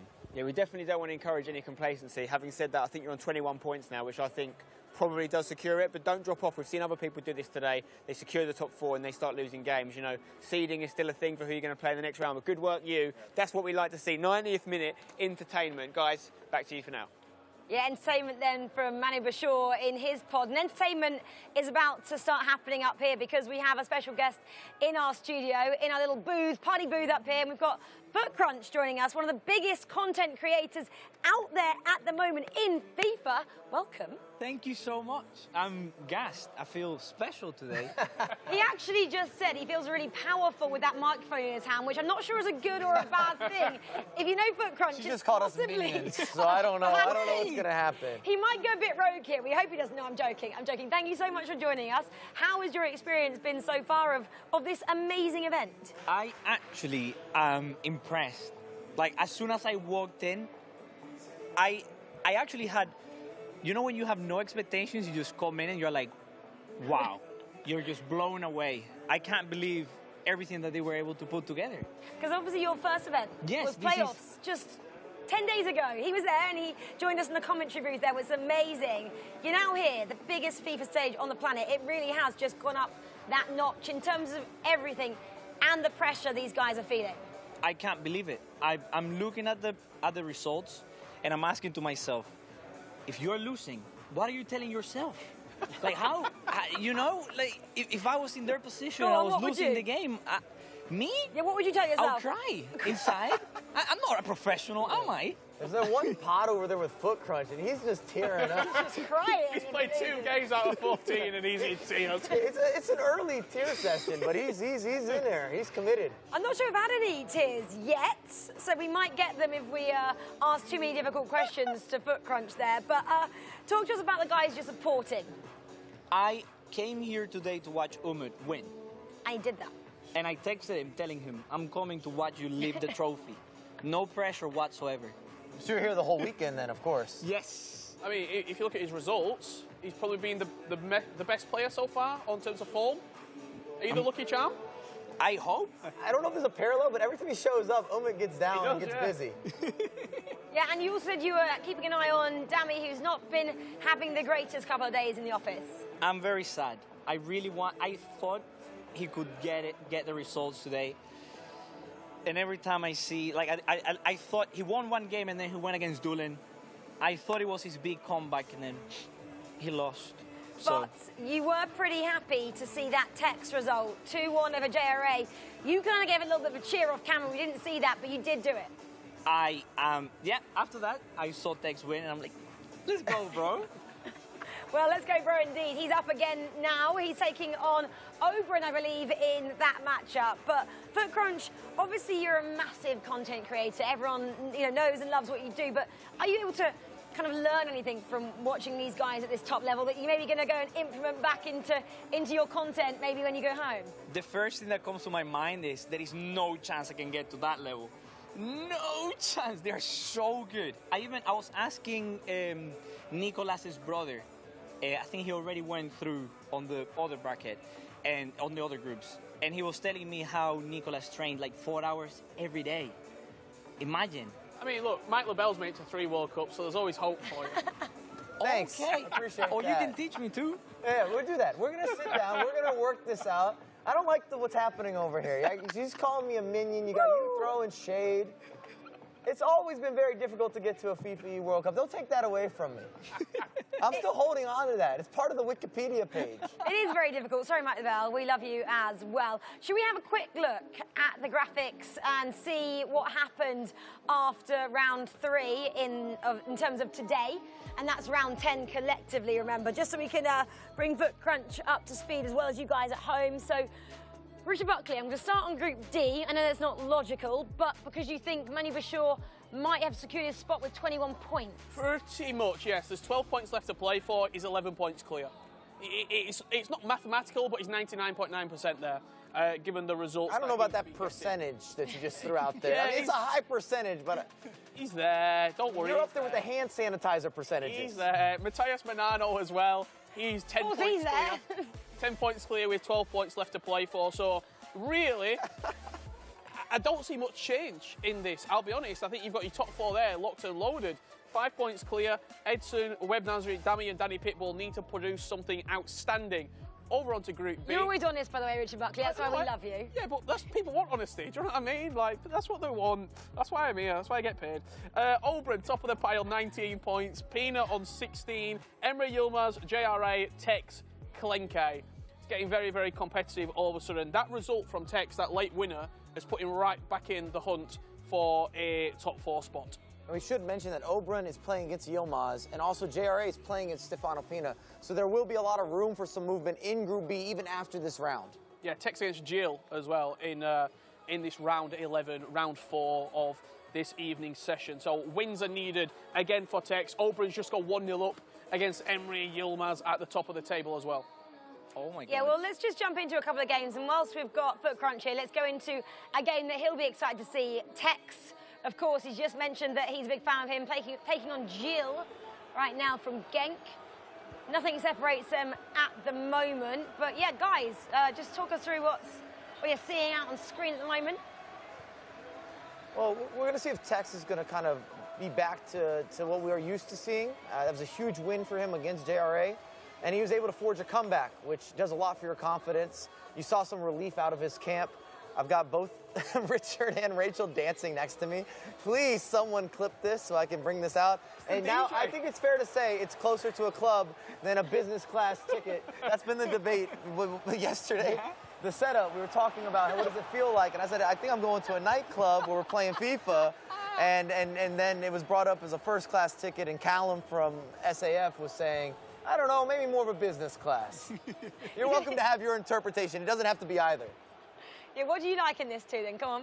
Maybe the thing that I liked the most when I walked in is that I thought I was in a nightclub. See? You know? Hey, That's why we're dancing over here. Anyway, there's a DJ, let me remind you that, and he's good. He's got obviously the tunes that Rich and I like because we're bobbing away to it off camera. Anyway, we won't see any more of that till the after party on Sunday night. Let's get back to Tex then and business at hand. I think if you're a fan of the competitive scene, and if you were around for even Texas FIFA 19, it was such a special season. It kind of made everyone want to tune in to what he's doing, when he's doing it, how he's doing it, with some of the ways that he was winning those matches as well. Well, then what happened at FIFA 19? At the FIFA 19 E World Cup, he got out. It's the one asterisk on the career He didn't get path. through the groups in FIFA 19 at the E World Cup. Wow. So it could be potentially a repeat. We'll have to wait and see. Needs to get a win here against Jill. In Tex, I trust. Don't you dare to worry, guys. Maybe the lucky charm then. We had Cesar Azpilicueta on earlier, and he was the lucky charm for JRA. So let's see what you can do, Foot Crunch, while you're over here. Right, let's jump into maybe a different game after this chance here has been completed. There we go. Tex getting the ball away. Let's see what's happening around on different goals. At the moment, we've got Oberon has got a lead there against Emre Yilmaz. The only game at the moment I see that's got a goal, so we can jump into that and see if he can either double it or we can get a draw. This is a top of the table clash really as well in Group B. Oberon's top at the moment. Emre Yilmaz is third on 15 points. Oberon's only lost one game so far. Won 5, drawn 4, lost 1. Scored 20, conceded 10. An incredible route so far for the Italian, and he's performed really, really well. Hollywood, the streamer, is his coach.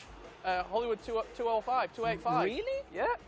That's, wow. I can't believe some of these players to only be, he has lost just one game. One game, yep. He might have been able to just only lose one game playing against the best players in the world. Well, your mate won, what, 10 games, Amit, earlier on. 10 games out of 14 which he played was pretty exceptional. I think he could have won more. I wish he won 3 more. But he didn't get any draws. That was the kind of anomaly there. He won 10 and lost 4. What's the record, actually? Do you know it?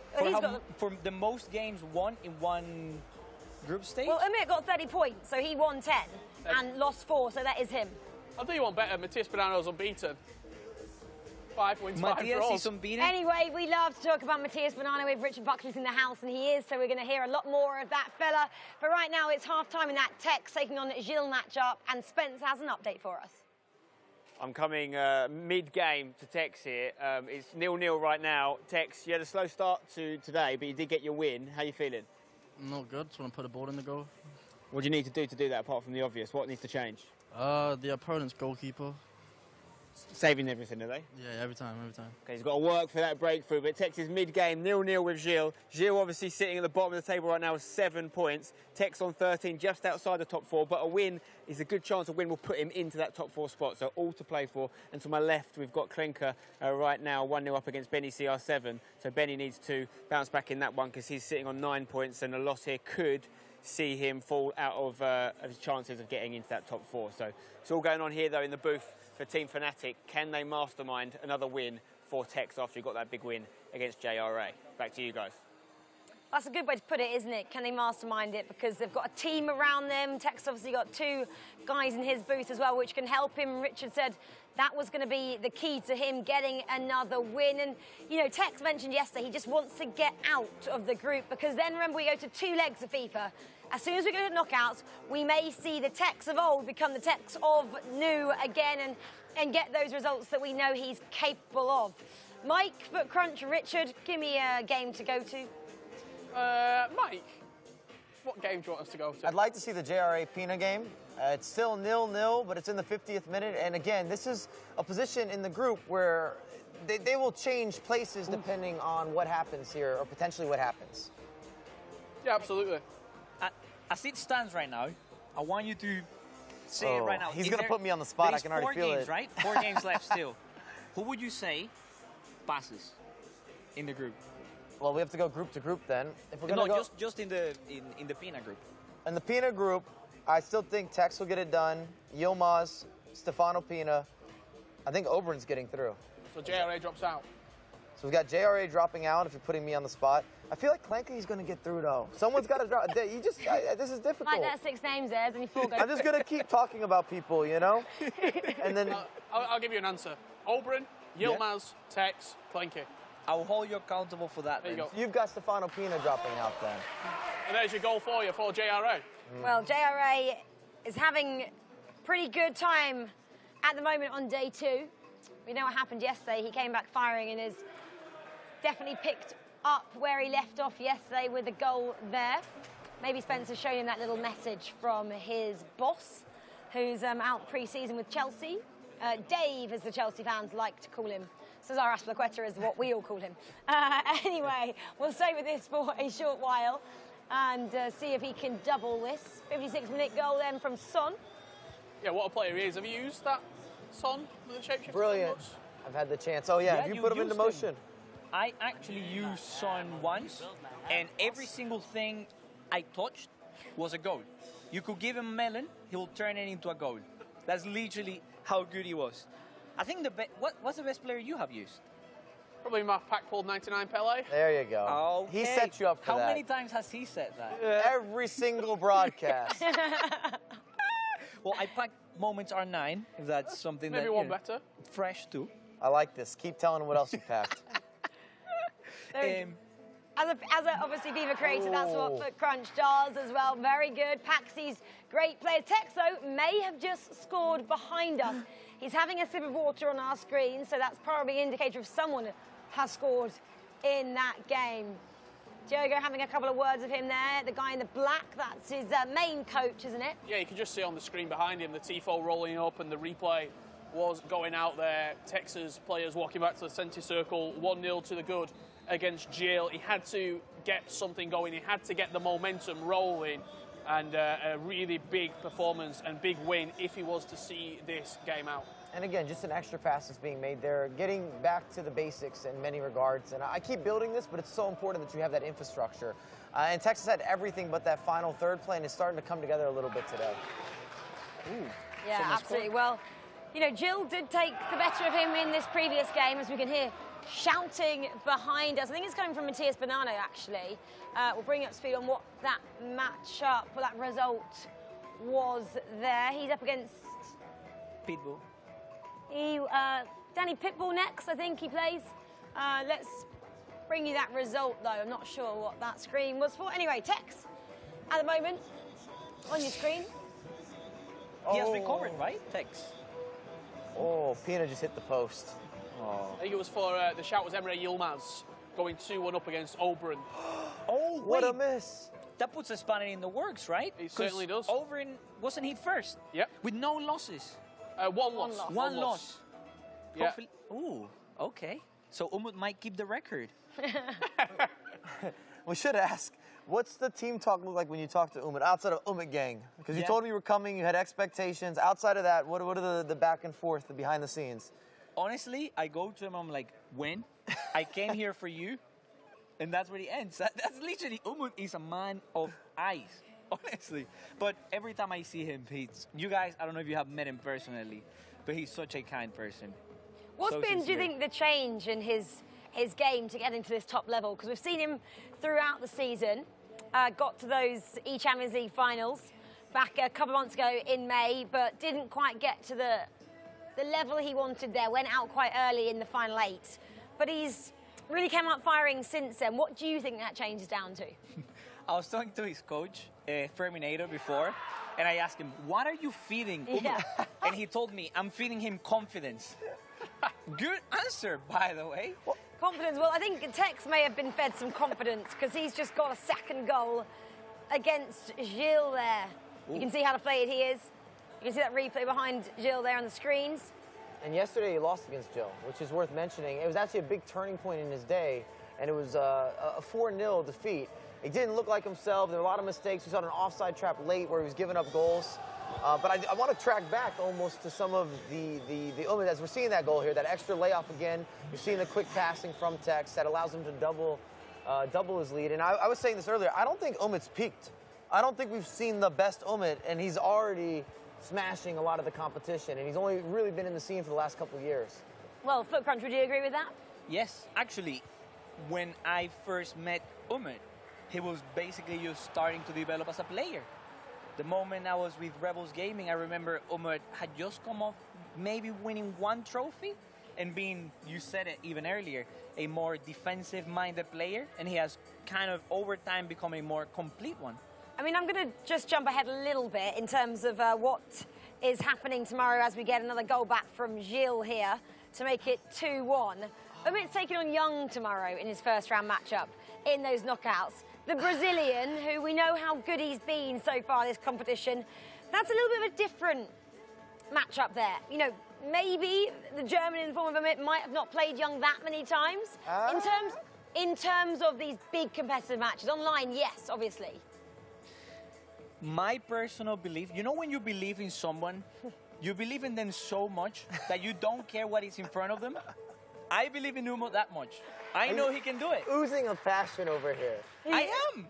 It's the same way you support your team, that's the way I'm supporting Umut today. I'll take some of that drip, but I have an insider scoop. I talked to the Red Bull Leipzig guys, and what I heard is that the one guy that he trained with that he really struggled against was Young. So since he's been here, all the competitors are obviously playing friendlies against each other. He said that Young disrupted him a lot in those matchups and they had a hard time. So I don't know if that'll carry over to the knockout stages, but just throwing that out there. By the way, I was in that conversation, but I didn't want to leak that information. I'll be the leak. It's okay. But Crunch, like what Mike just said there, I'll pick up on what Mike just said there. In terms of content creators as well, that you play against, like day in, day out, is there someone that you don't really like playing, that you always come unstuck against? Well, I'm going to be honest with you. I think someone important Gilles just happened. 2-2, text Gilles. 2-2, no! 2-0 up. And now Gilles has scored last minute. You see the celebration, absolute scenes. Bottom of the table, Gilles, taking points away from Tex. A bit of a bogey player for Tex, because we saw him struggle yesterday as well, and here you are battling back across the body, R9, slots it into that corner. 5-star weak foot, of course, doesn't matter which side, he can do anything and everything. Well, let's stay with this one as well, because I don't think there's much time left on this one. Seconds. 89th minute. Devastating. Oh. Absolutely. How will that draw impact this group? Boosie. It's still early. We still have too many games to say for sure. Tex will get a chance, though, from kickoff. Obrun is also drawn. I don't know if we... Here we go, but look at how many blue bodies are there that Tex has to get through. Oh, he has one more chance. It's a chance. Cancelo, out wide. Looking to dance around the fullback. Extra pass! Jesus. I threw something. No, it wasn't to be. We're going to share the points then. They'll each get one single point. Heartbreak for the Englishman in the form of Tex. He was leading right up until the 89th minute there. And then, like Mike said, his bogey player, Gilles, managed to equalise 2-2. The score ended for those two in this fourth matchup. They'll have a bit of a break now as well, so Tex really needs to go back to the drawing board and find a way to get some wins in his final 3 matches of the group stages. Mike, what have you got for us? If we can get the last attack here of the JRA game, I'd watch that. We heard him erupt, which means he made a comeback, of course. He's up 2-1 against Stefano Pina, which is massive for that group development.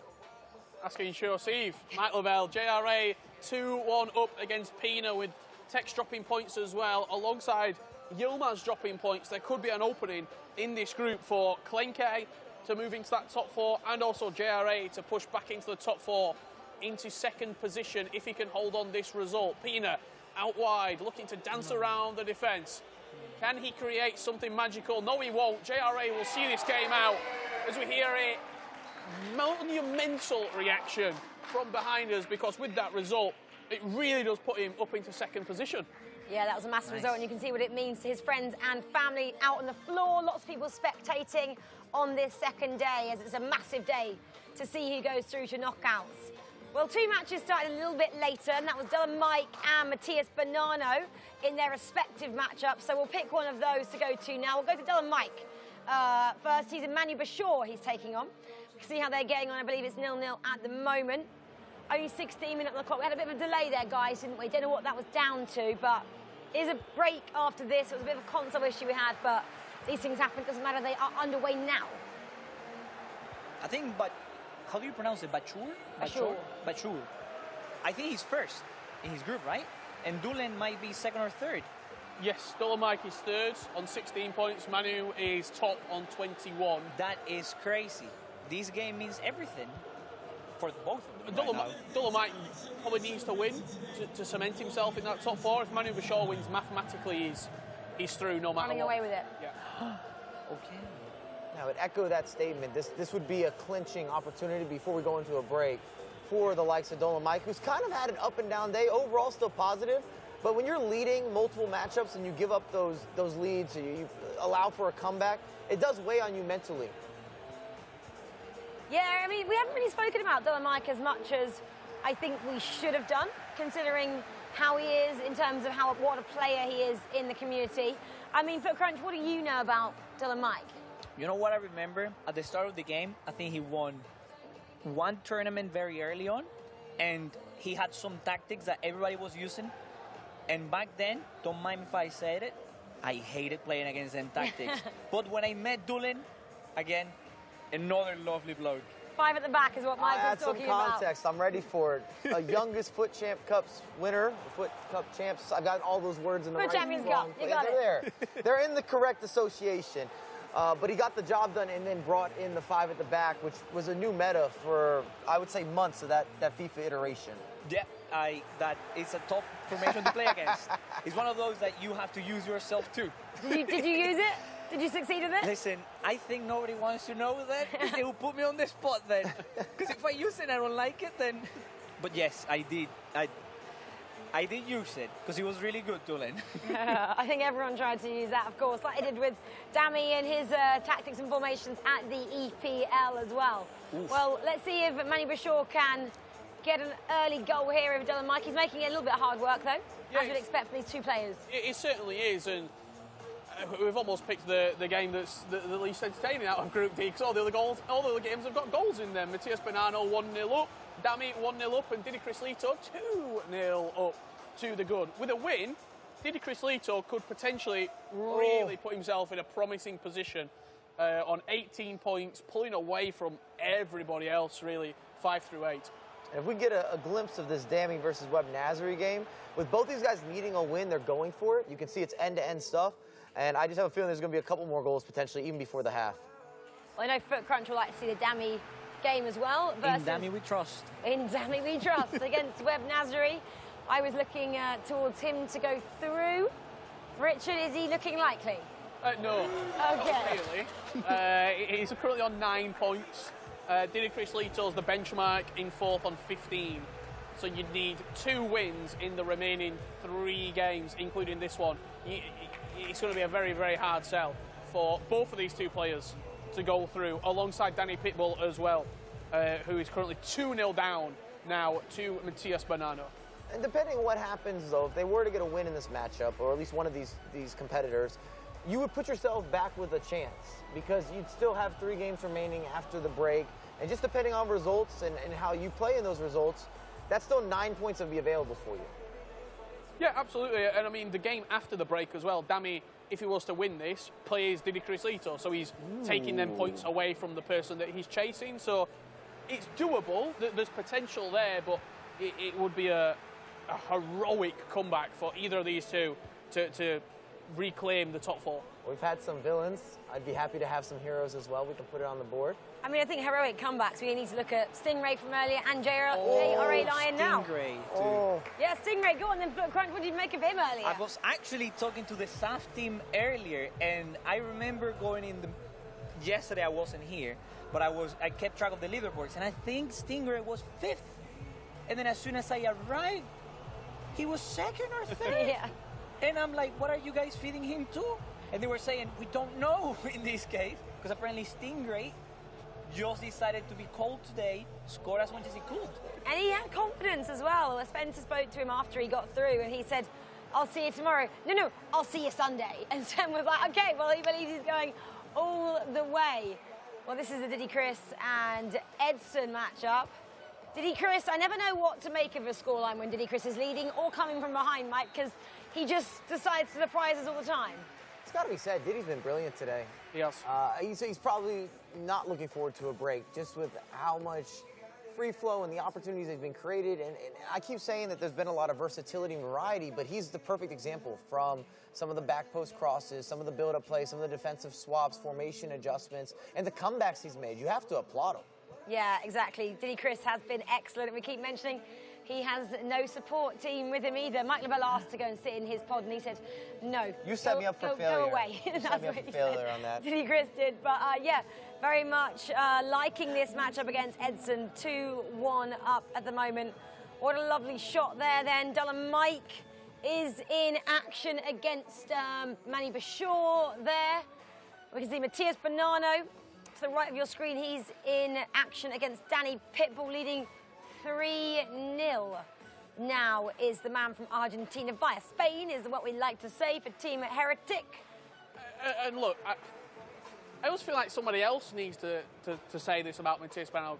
I don't mind. Here you go, Rachel. Just tell everyone at home what his scoreline is currently. I did just say that. I said he's 3 up. He's going to be unbeaten still. 6 wins, 5 draws, 0 losses. 6 wins, 5 draws. I'll say it again. Still not 6 better than wins, Umut, though. Sorry. 5 draws, 0 losses. How many points has he got? He'll be on 23. 23? With 9 left to play for. Still not as much as Umut, Still not 30, though. Still got 3 games left. Yes, Wait, if he wins them, he will do 30. I'm very bad with maths. More than 30. 32. 32. Yeah, but the draw record is more in his favour at the moment anyway. But yeah, what are you making as well, FootCrunch, of getting to see so many games at the same time live? I have never seen so many games in my life, and I personally haven't been to anyone to tell me this before, but I think I have ADHD. Self-medicated, self-prescribed. So when I look at it, I don't even know what to make out of anything. So many games happening, and every single game is exciting. Right now there is a game that's 3-0, another one's drawn, another one is up by 1, and another one is down, up by 1 too.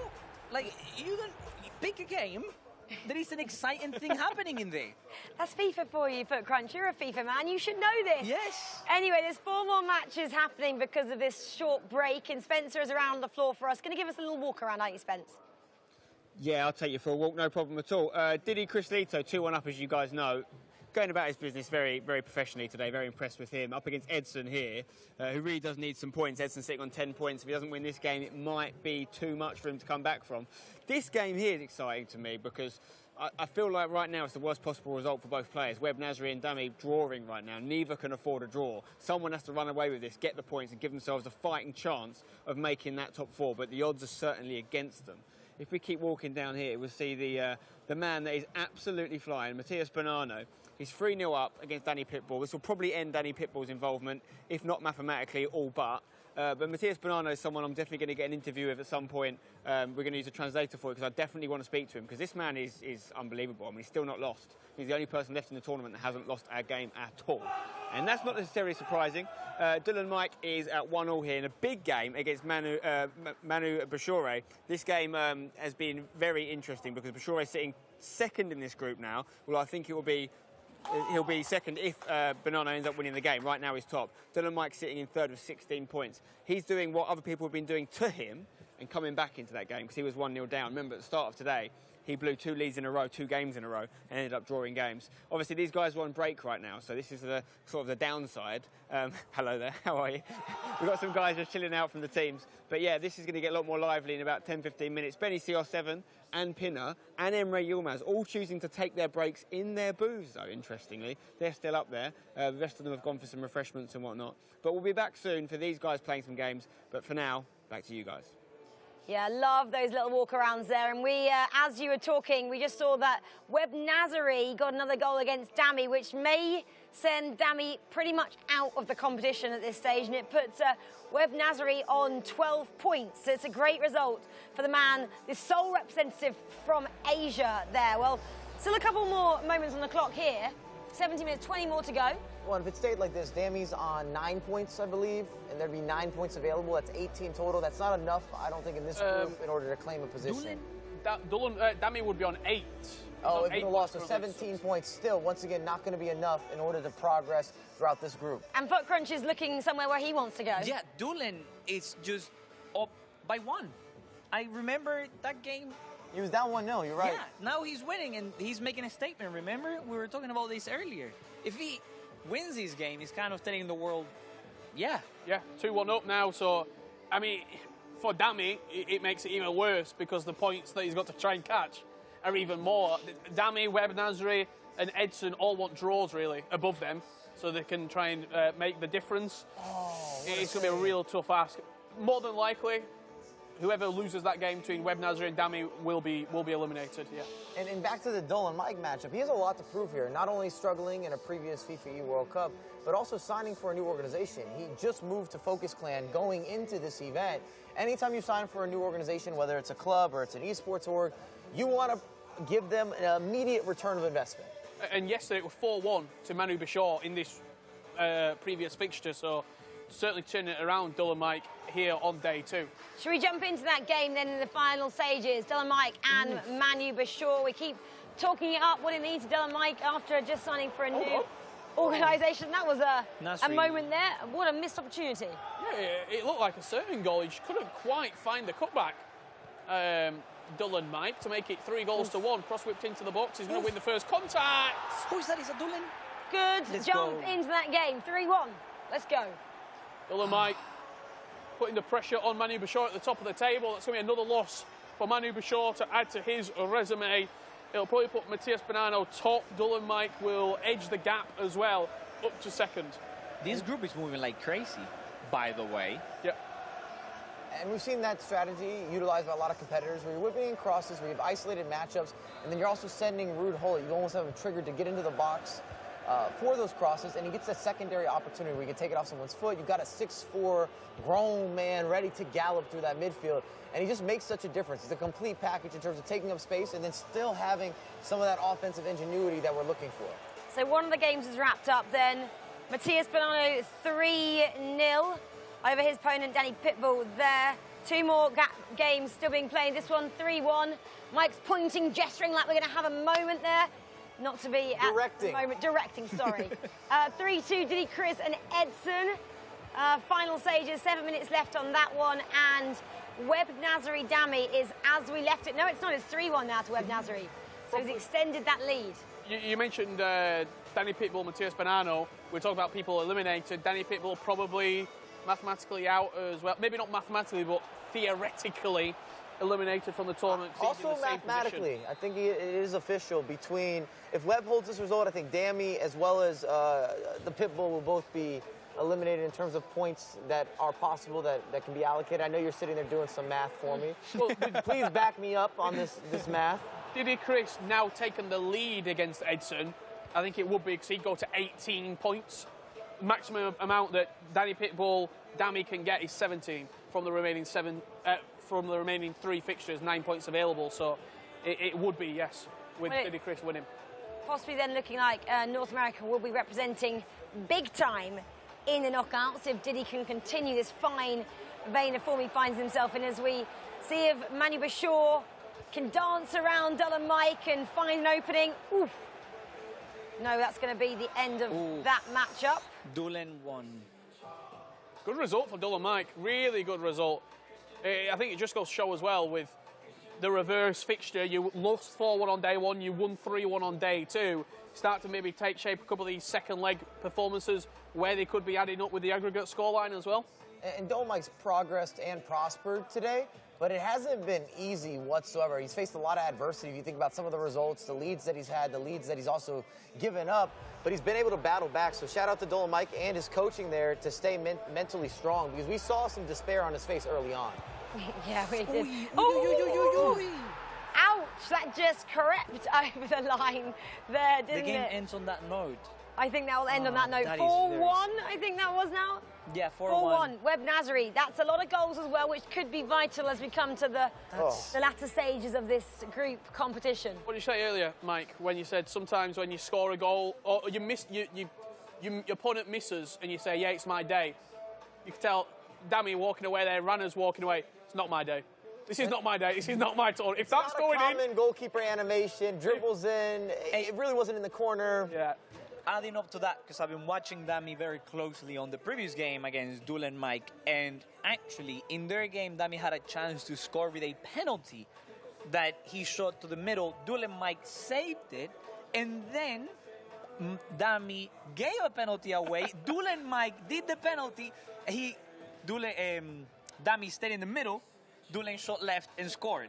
So yeah, I can only feel for him. It's literally the flip of a coin, isn't it? Luck is just going to go your way or not, and it went Webb Nazari's way in that matchup against Dami there. Well, we've had full time now across all the matches, and Group B obviously ended a short while ago. Group D has just completed. Only 3 more matches to go.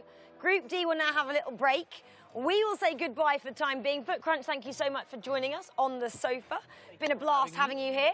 But for the time being, guys, we'll let Spencer go on a little walk and talk around the studio for you. I'm actually doing a stand and chat, not a walk and talk. Welcome to my box of difficult questions with one man and one man only, Nicholas 99 FC, the man who has secured himself a spot in the knockout rounds. First and foremost, Nicholas, you've got to be very happy with your performance today. Yes, today was a great day for me. Yesterday wasn't, but today I performed really, really well, so I'm so happy for it. The importance of, having a good day at the right time. We've seen people like Olelito had a good day yesterday, but not so good today, and he's surprisingly exited the tournament. You're very consistent. We've talked about this a lot. You've been, is this your 5th World Cup, I believe? 5 World Cups. Might even be a record, actually. We need to look into that. I'm not sure. I think for this new year, the Ultimate Team is a record, but sure. I think for the whole World Cups, I think Alfonso Ramos plays 7. Good player, good player. Yeah. I tell you what, if you ever beat Alfonso Ramos, it means you're really good at FIFA. I beat him once. I don't know how to talk about it. The fact that you are so consistent, I've got a theory about this, and I want to see if you agree with me or not. My theory is the reason we've seen so many Nicholases at World Cups is because he hasn't won it. Because I believe, I'm not saying it's the same for everyone, maybe it won't be for you, but I think once you win a World Cup, the hunger goes, guys. It's so hard. I mean, we've only seen a handful of people win more than one, and we've seen no one win more than one in the sort of FUT Champions era. What do you think that's a fair comment, and do you think if you were to win this week, you'd continue to qualify for them every year? Yeah, I think the same, because I have the motivation. You have a motivation, since I start, I'm 22, I started in 16, 17, years old. When I always thought about World Cup, that was my motivation, always my motivation. So I thought, I always said, if I win a World Cup, I will retire.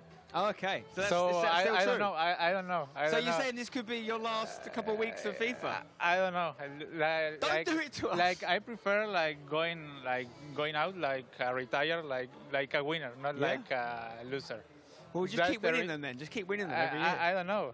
Just maybe my motivation. I think the World Cup is the biggest trophy you can get. Yeah, maybe if I win, maybe retire, maybe not. But my thought is say, if you win it, and now I'm not feeling a lot of motivated because the game. I'm playing a professional 5 years, so it's a long time, and maybe new people like Matias is on his first years, and they are different than me because first years, But going to the answer, maybe if I win the World Cup, I will Imagine retire. retiring at 22, guys. Unbelievable. I mean, he hasn't won it yet, first of all. So you've still got to win it. You might have to wait a while. Who knows? If I don't win, you keep this going. weekend, I will try to fight the next season. Okay, well, you mentioned him there. Someone I want to ask you about is your Argentinian teammate. We're going to see them playing together in the E-Nations Cup in a couple of weeks. Matias Bonanno. He's the only person in this whole tournament that hasn't been beaten yet, okay? He came close. He nearly dropped a game to Didi Crislito, but he fought back. Obviously, you know him very well as a partner, but there's a good chance, as you mentioned, if results stay the way they are, you could play him in the second knockout round. What would that mean for you? How do those games usually go when you play? Yes, at the moment it's like that, but we don't know yet. But yeah, it should be for me was like a final. I think maybe, for the names and that stuff could be easily a final. In champions, final, in quarterfinals, in champions final, in quarterfinals. So yeah, but first of all, we need to do really well at the round of 16. But yeah, maybe we can play. One step at a time, exactly. You've got Lamps from America in your knockout game. You played him before. What are you expecting? I play him on practice. He plays really, really well with skills and that stuff. I know for practice I didn't see a lot for him like in tournaments because maybe I'm more focused on myself. But yeah, he came through from his group stage, so I think he performed really well and will be a really, really tough match. Could be a great game. Obviously, going over to the two legs now, the aggregate score rather than what we're used to, what we've seen the last few days. Final question for you, Nicholas, and I'll let you go. If you were to face Matías Bonanno in the final, well, if it could even happen in the final, and you were to win, would that affect the E-Nations partnership, do you think?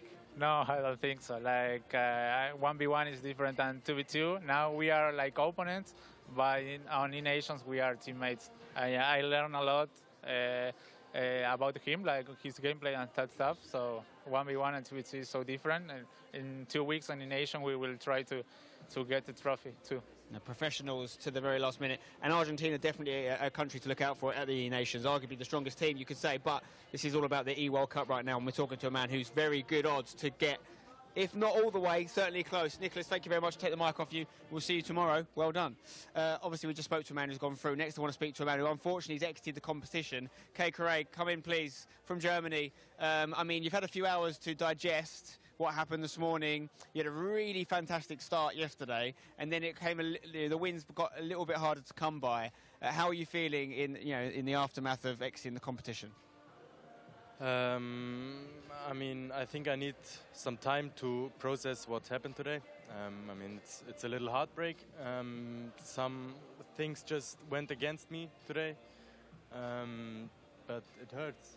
I completely understand, man. I'm seeing people around you in a similar position, It is tough to take. I just want to say how impressive you've been. Certainly yesterday as well, some of the results you came out and did, I think, people that knew you closely knew you were capable of it, but I think there's probably some other people that you really made stand up and take you seriously as a player. So listen, you'll be back. You're going to do it again. And as I just spoke to Nicholas, sometimes not winning it is a good thing because it makes you hungry and it means you can come back even stronger. So even though we're only just a few hours since leaving it, are you still feeling hungry and motivated to come back and go further? I'm more than hungry. You can be sure that I'll be back next season. I love that. We will see him again. Your fellow German, Umut, is doing fantastically well. Yeah. 30 points. He's set the benchmark. We may see someone overtake that. I mean, we've got Matías Bonanno on 23 right now with 3 games left. He could get 32 points maybe, but that's very impressive from your compatriot. It is, yeah. For me, Umut is also one of the favorites. And yeah, I'm here to support the other Germans. Also as like Dolomite. Yes, doing well as well. Looking like he's got a good chance of going through. 19 points would be enough in any of the other groups. So, it looks like Group D could be sealed already with the likes of Matías Bonanno, Bashore, Dylan Mike and Diddy Chris probably going to secure those spots. I'm going to put you on the spot here and ask you a question. If you were a betting man and you had to put money on it, who is going to win the FIFAe World Cup? I would bet on Umut. You really think Umut can go the distance? Yeah. Okay. Well, it's one German backing his fellow German, and Umut has been very impressive. But do want to give a round of applause, not just to Kay Correa, but some of the other guys that we saw exit the competition earlier. People like Olalita have done fantastically well. I'm going to take a little stroll, but thank you very much for joining us. Kay Correa, all the best, mate. Right, let's go for a little walk and see who we can find, because we've got a few more minutes before the guys come back. And I want to do a little bit of my F1 pit lane impression. So let's go down these stairs here, see what we can find. This is unplanned and this is live. You never know what might happen. Who have we got here? We've got Foot Crunch. I know he's been on the sofa, but how have you been enjoying it? I have loved it so much. Even better now that I see you. Oh, what a man. What a charming man. Listen, we know you're a big Umut fan. I am the biggest. You don't need to tell us any more about that. Who else has impressed you? Ooh, you know what? JRA has completely impressed me because he's Spanish. I'm half Spanish. He brought his entire family here. That has some meaning to me. I don't know about you, but bring your entire family to watch you play, it takes it to the next level. So, I completely agree. And when he scores, if you're a neutral, you can't help but be happy for him because the whole place is just going off. So it's great. But listen, great to have you here. We're going to see more of you later. Foot Crunch. If you're not already, subscribe and follow him. Get involved. The guy's very, very entertaining. Who else can we find out here for a little chat? Oh, someone I want to speak to right now. We spoke to him yesterday. It's Renzo. Sorry, I'm jumping in your conversation here. Obviously, the man from Team Hullet and the guys from Ninjas in Pyjamas. He's working with everyone. what happened today, man? Because you've still got some very good guys. Don't get me wrong. We're not. You know, it was just so good yesterday. People associated with your organisation were top of every group, which is unprecedented. We already talked about how impressive it was that you got so many guys here, but they were all thriving. Is it just FIFA? Is what happens? You know, good days, bad days. Is it the odds were against you to continue having someone win all the groups? I think a bit of both, but like definitely good days, bad days, because especially I think that counted for Olle. Like amazing day yesterday, and then today, not even like 1% of what he's possible of. And Levi, I mean, probably like 20% of what he's possible of, or capable of, I should say.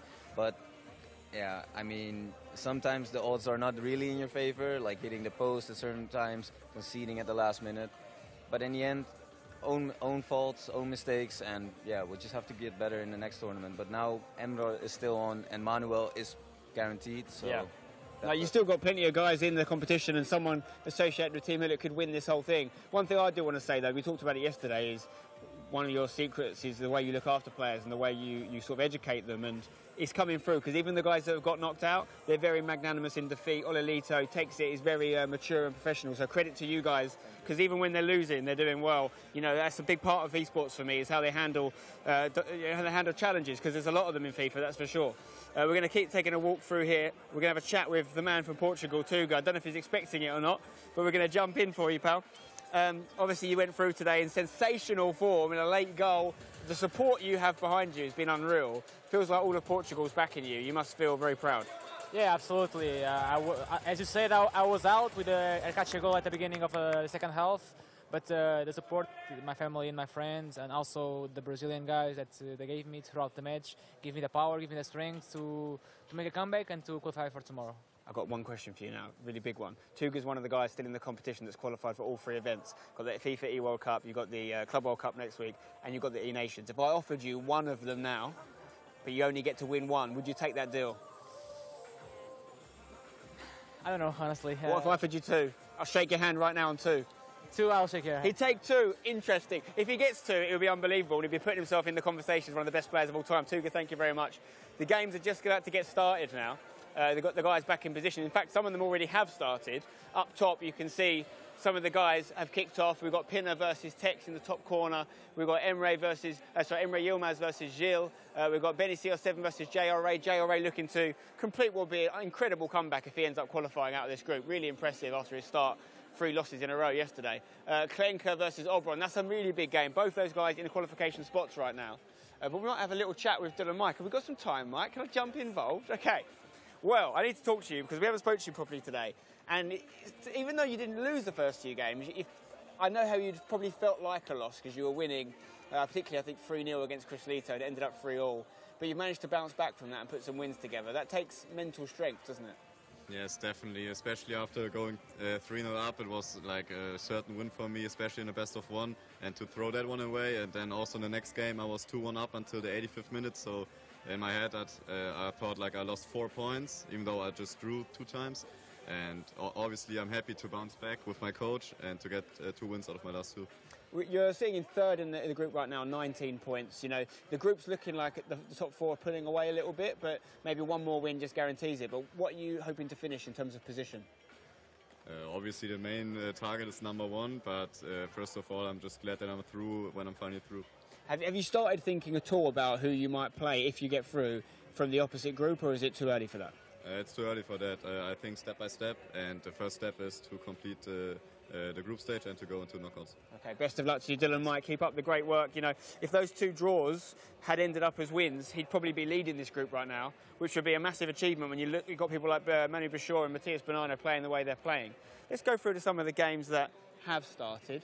Klenka here against Obron. Probably the game of the round right now for me from Group B. Klenka sitting on 15 points, Obron on 20. It's all to play for, especially if Klenka wins this game. It opens it up massively. Obron's top in the group right now, and it's probably someone we haven't spoke about enough. The Italian, we haven't had a chance to speak to him because of language, but we're going to do some sort of translated interview later because I want to find out what this guy's eating. He's playing some unbelievable FIFA, and if he wins that game, he's looking good to top the group. 0-0 though against Klenka. I'm hearing some cheers going over here, and I think there's been a goal, and I think it's fallen for Yilmaz, and it's against Gilles here. Gilles probably going to struggle to qualify at this point. In fact, mathematically, I think it might be impossible now. Yilmaz, though, is looking pretty good. He's on 18 points right now, I believe. And if a win here would pretty much guarantee him progression. So he's winning that one. Tex is 1-0 down to Pinner, though. And Tex really needs to find some results because he drew from a winning position in the last game. And anyone from the UK will be hoping Tex can turn that loss into a win. He needs to. Anyway, the guys are back at the desk now, so I'll hand it back to you. Yeah, thanks, Spence. Well, you very much got two guys from the UK at the desk as well to talk about Tex a little bit more. Rich, I mean, that restart hasn't done much for his confidence at the moment, going 1-0 down to Pinner. No, not at all. I think when you look at Pinner, he's been there, he's done it, he knows what it takes to perform at this level. And look, he'll be thinking Tex is like a wounded animal right now. Usually he's the panther, he's the jaguar, he's the predator, he's the apex. Right now, people can get at Tex. Yeah, I know. Tex is not having the best of days. And remember, guys, as we just get into these last three matches as well, we'd love to hear your thoughts on how the day's progressed and anything you want to ask these guys. This is a lovely message here. At Sanssouci, venue looks so good, production is quality. Yes, it is. Hashtag FIFAe World Cup. Oh, lovely message there. Thank you. Keep them coming in. It's always great to have some positive feedback. Let's jump into a game. We've spoken about Tex. Pinner, let's go to... Where are you taking us, Rachel? Where are you taking me, Mike? Oof, we just had a goal there from Gilles up top against Yilmaz. Do you want to go there? I'll take that as a good starter. Gilles Yilmaz, please. I love that. The accent I had to put on there, don't know why, but Gilles and Yilmaz. Gilles just got the goal there. So it's yeah, great time to jump in and see if they can get another one. Finish. Yeah, and while we wait to get into that game, a couple of shout-outs from the live stream. Woo! Woo, woo. Maxi from Germany, he's in the stream enjoying all the FIFA. I thought you were going to say Maxi there from Complexity in Yoxan. Not today. And question from Brands to Mike LaBelle. Hello. Says, hello, I'm Brandon from Portugal. Do you think it's our Brandon, just pretending he's in Portugal, wants to know... Are we getting B. Smith in Portuguese right now? I would like to know your opinion on Tuga and can he win the E-World Cup?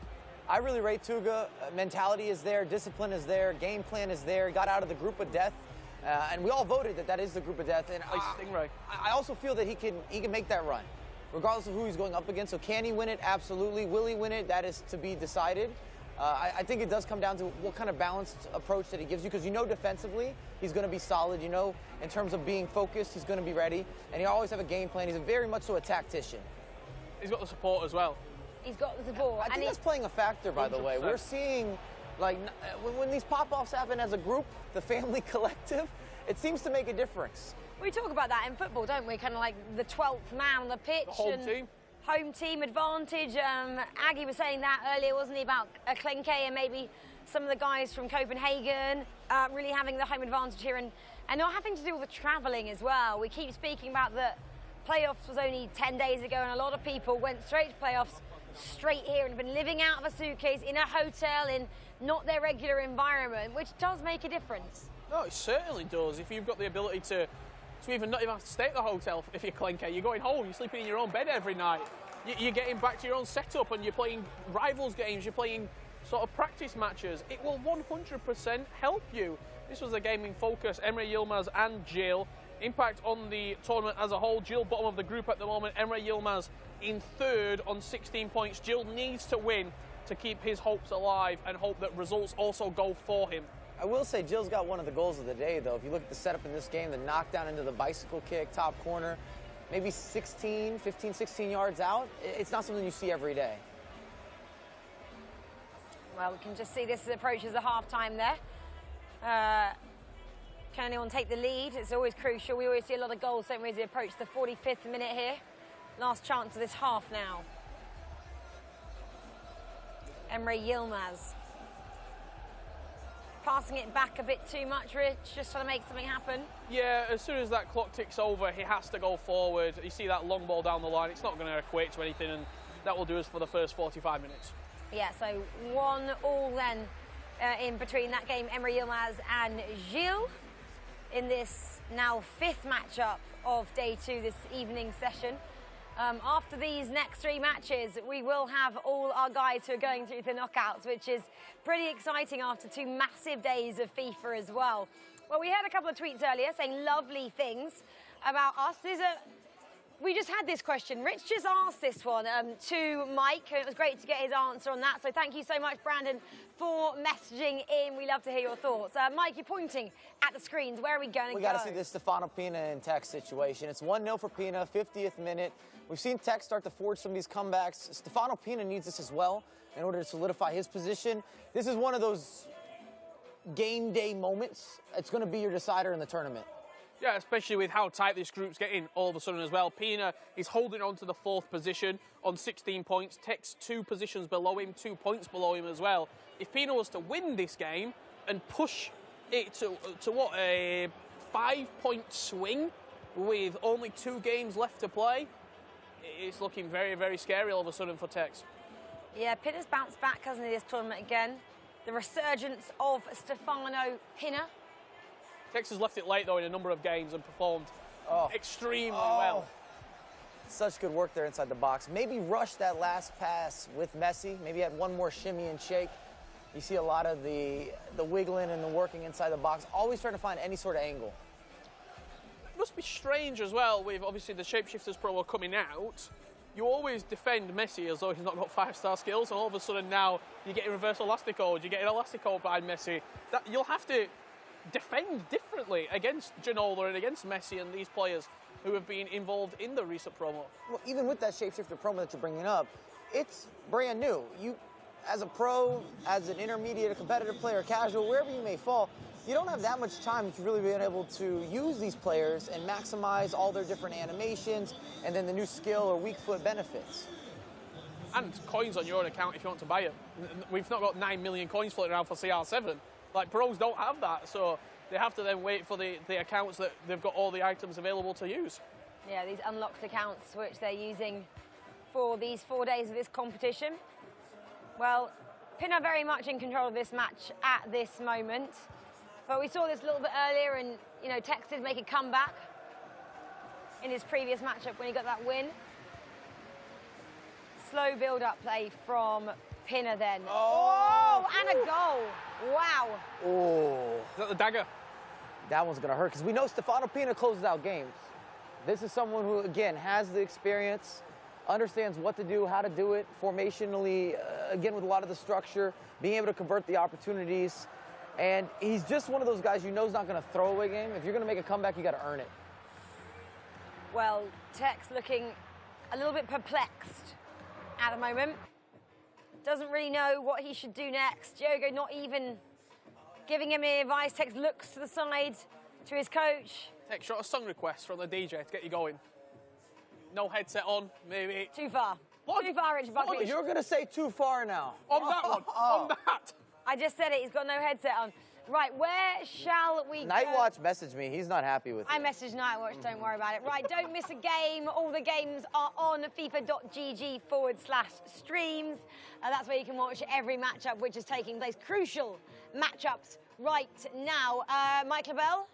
Well, we've got Oberon, who's looked fantastic. It's really hurting Klenke here as well in terms of his final placement. I'd like to see the finish or the finale of the JRA and Benny CR7, because if JRA is able to maybe have another late game winner, which has just been everything that's been a part of his narrative today, why not? Why not? Here we go. That would really put him in an advantageous position to move forward from the group. This is the kind of game that he needs to get a result. 20 points, you know, wins this. Benny CR7 hasn't been, you know, performing as well as some of the other guys, and JRA has gone up against some great competitors so far and got points, so he really needs to get a point from this one. And if Benny CR7 was to win this game... Come on, Rich. It'd be a real kick in the teeth because he's pretty much mathematically out already.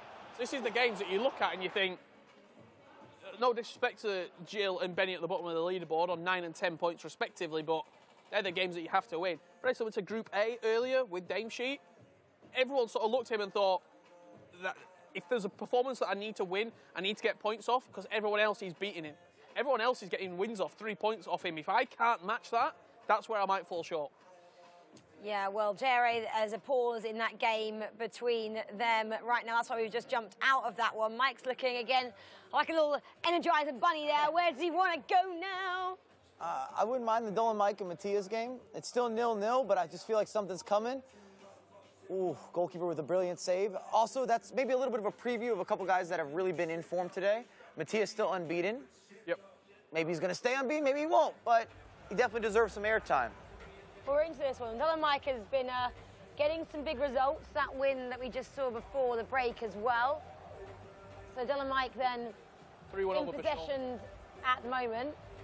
Yeah, over Manu Bashir, which was another competitor who has got a great record so far. After day one, he had no losses as well. A bit like Matthias, he topped that table. Whoa! Yeah, unfortunate there for Dylan Mike, trying to zip the ball around the box, looking for a quick 1-2 interchange. Stood up well to it, did Matthias Bonanno. He's with the team from left to right in that white strip, and all in black from right to left, Dylan Mike. Saw a big reaction on my right shoulder. Ooh, it went the other way. Benny CR7 on the board late. It was great, 87th minute, and that actually hurts JRA significantly, because even a draw, getting that 1 point might become a separation. Chance here for Matthias to extend his unbeaten run in the tournament. He gets that unfortunate bounce, turns left, turns right. Oh, the Beautiful. cancellation. Oh, my goodness. No reaction, by the way. He's come to win. And that is so intricate. That's so good. You can watch that one back. Again, you're looking for a goal of the day. I thought he was going to release that 3-4 times before you saw that final cancellation inside the box, throws off a defender. He's fallen over, fallen down, buys some time, able to convert. Thank you. Gotta keep hydrated. She bought us a coffee, so thank you so much. We're very well looked after here. It's great live TV at its finest, is that. We love Esther. No, Rachel did one of these. Yeah, we know what Rachel's all about. Coffee, now. These guys are so horrible. Okay, I've lost the plot now. You guys have to take us back to a game. Give me a game, any game. I don't get which one. Okay, let's go to a game. Maybe back to Pina Tex to close it out. Pina Tex. 2-1 now, 83rd minute. It's so important as well in this group for Tex to try and turn this game around. 85th minute on the board. He's coming forward, and he's coming forward with numbers, Mike. You can't give away the point to Pina either, or the points. He needs to at least be able to get a draw out of this. Chance for Tex. Inside the box, David Ginola. Left, right. Oh! Tex. And that's so well weighted. You see him fake to the inside multiple occasions there, and he's just watching the second defender from Stefano Pina, opens up the body, that 5-star weak foot again. Ginola can do it all. Little kick up inside the box. It looked like it. He hit it on the half volley. Turning around, getting a lot of input from Diogo and Benny as well. And I tell you what, if this ends in a draw, Tex goes to 15. Klenke is currently losing, so he would go level on points with Klenke. He would be 2 behind Pina, and with Emre Yilmaz winning, it's then a straight shootout. Pina, Klenke, Tex. 3 players, 1 spot available. Rich is stressing me out now with all these permutations. And actually, JRA Lyons' brother was just sitting down here in the studio. I don't know what he was doing down there, getting a little bit animated after that JRA result over Benny CR7, not going his way at the moment. Has that one ended now? JRA and Benny, yeah, full time. 1-0 to Benny CR7, causing an upset then in that matchup. Texo is very much looking for more than just a point in this matchup. And we're coming into the final attack, and if you're Stefano Pina here, you're going to hold the ball. Make sure that you solidify getting that final opportunity. Yeah, let's keep with this game then. Oh, poor giveaway from Stefano Pina. A little out of character as well. Tex will get last attack of the game.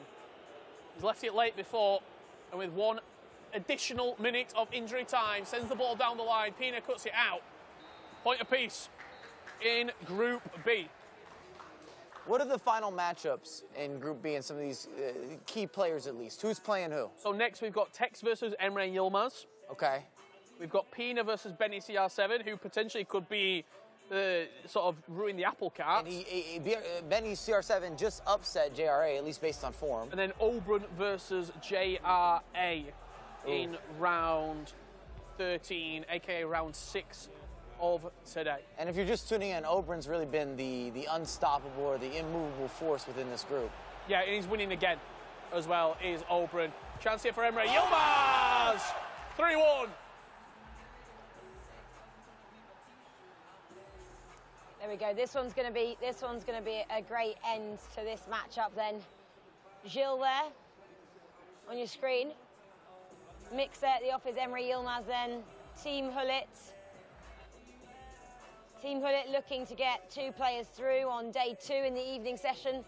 They couldn't make it this morning. Paolo Neto, if we're going to say he's one of their teammates, he went through, but the other 2 really unfortunate for Levy and Ololito going out of it. Well, on a positive though, Yilmaz and Bashor both look good.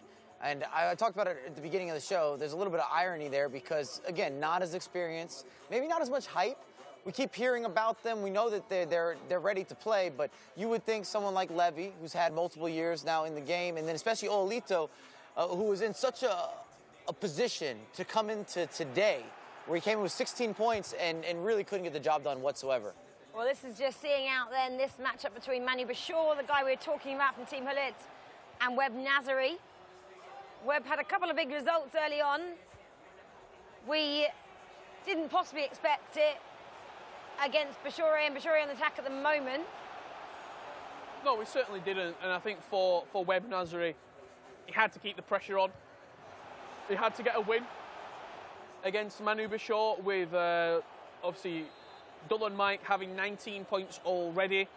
The gap is 7. It's too big of an ask.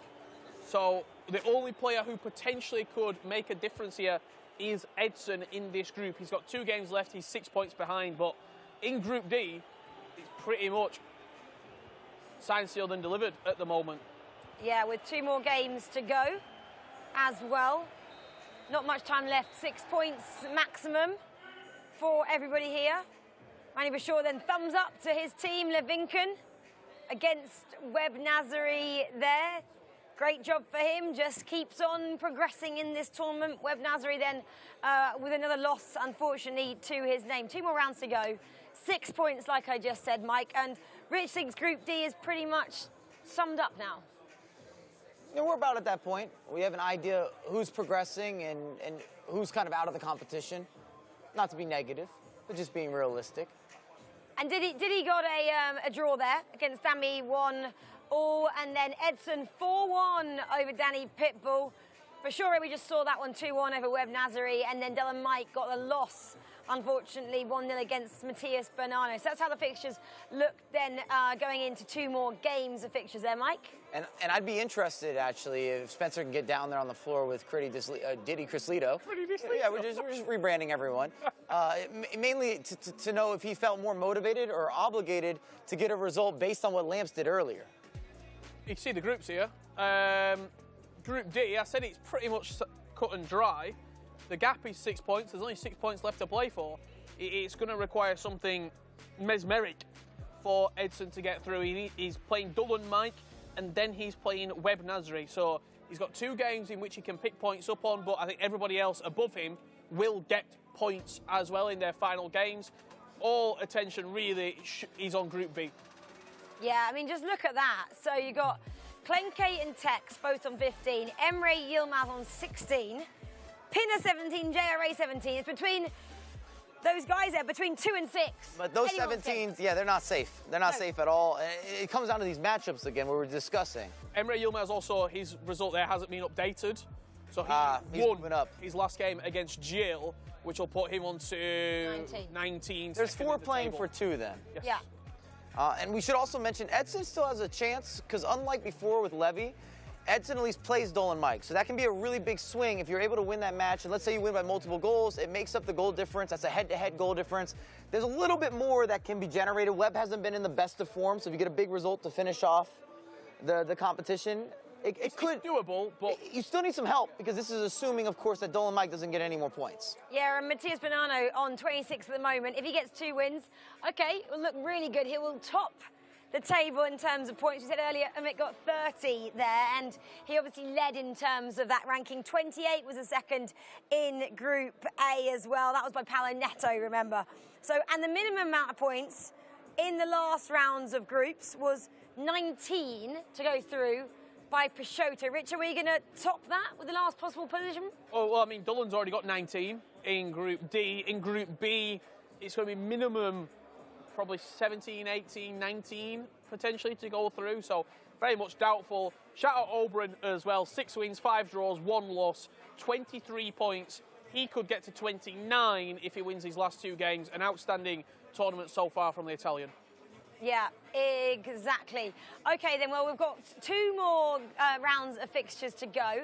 Let's have a look at which one you'd really like to see. Mike, just tell us a little bit about the fixture you'd like to see. I know we keep talking about it, but how can I not watch this Tex Yilmaz? It jumps off the page at you. It means a lot for both competitors, but mainly for Tex here. He has to have some sort of result where he's getting more points on the board, and prefer it needs to be a win, really, to put some pressure on some folks. Can I just say why we're like this? I might just get Mike Lebel to run away and grab a guest. I can see August Rosemeyer sitting behind having a chat, and I'm like, I'd like August's opinion at this later stage of the competition. As a minion, I'll do what you want me to do. Am I allowed to send Mike Lebel off? Okay, I'll come back. I'll come back with August. With a guest. Thank you for having me. Go and reel someone in, Mike Lebel. Yes, Rachel, whatever you say. I'm on my way. I'm gone. It's your show. Obviously, we want a former world champion sitting back on the sofa. We had him earlier, and he gave us some great insights, didn't he, Rich? No, he certainly did. I think you get not only the old FIFA, I don't want to call it that because it ages it, but it was champion in 2014 in Rio de Janeiro, but he's been at a 2018 E-World Cup, he's been involved in coaching, he's been involved as a content creator and a Danish superstar, really. It only seems fitting that we're in the city of Copenhagen in Denmark at the E-World Cup, biggest tournament of the year, to get Iger back on the couch. I see him walking over. He's going to be here in about 12 seconds. You can count him down. I mean, I'm not going to count him down, but he also stays in the scene as well. He still commentates quite a lot. I was with him at the E-Premier League finals as well in London earlier on in the year, and he gives great insight into a lot of players and the matches as well. So while we're kind of ending out the second day of the round-robin stages, I feel like it's only fair that we get someone else to join our party on the couch. Was it difficult to get him on?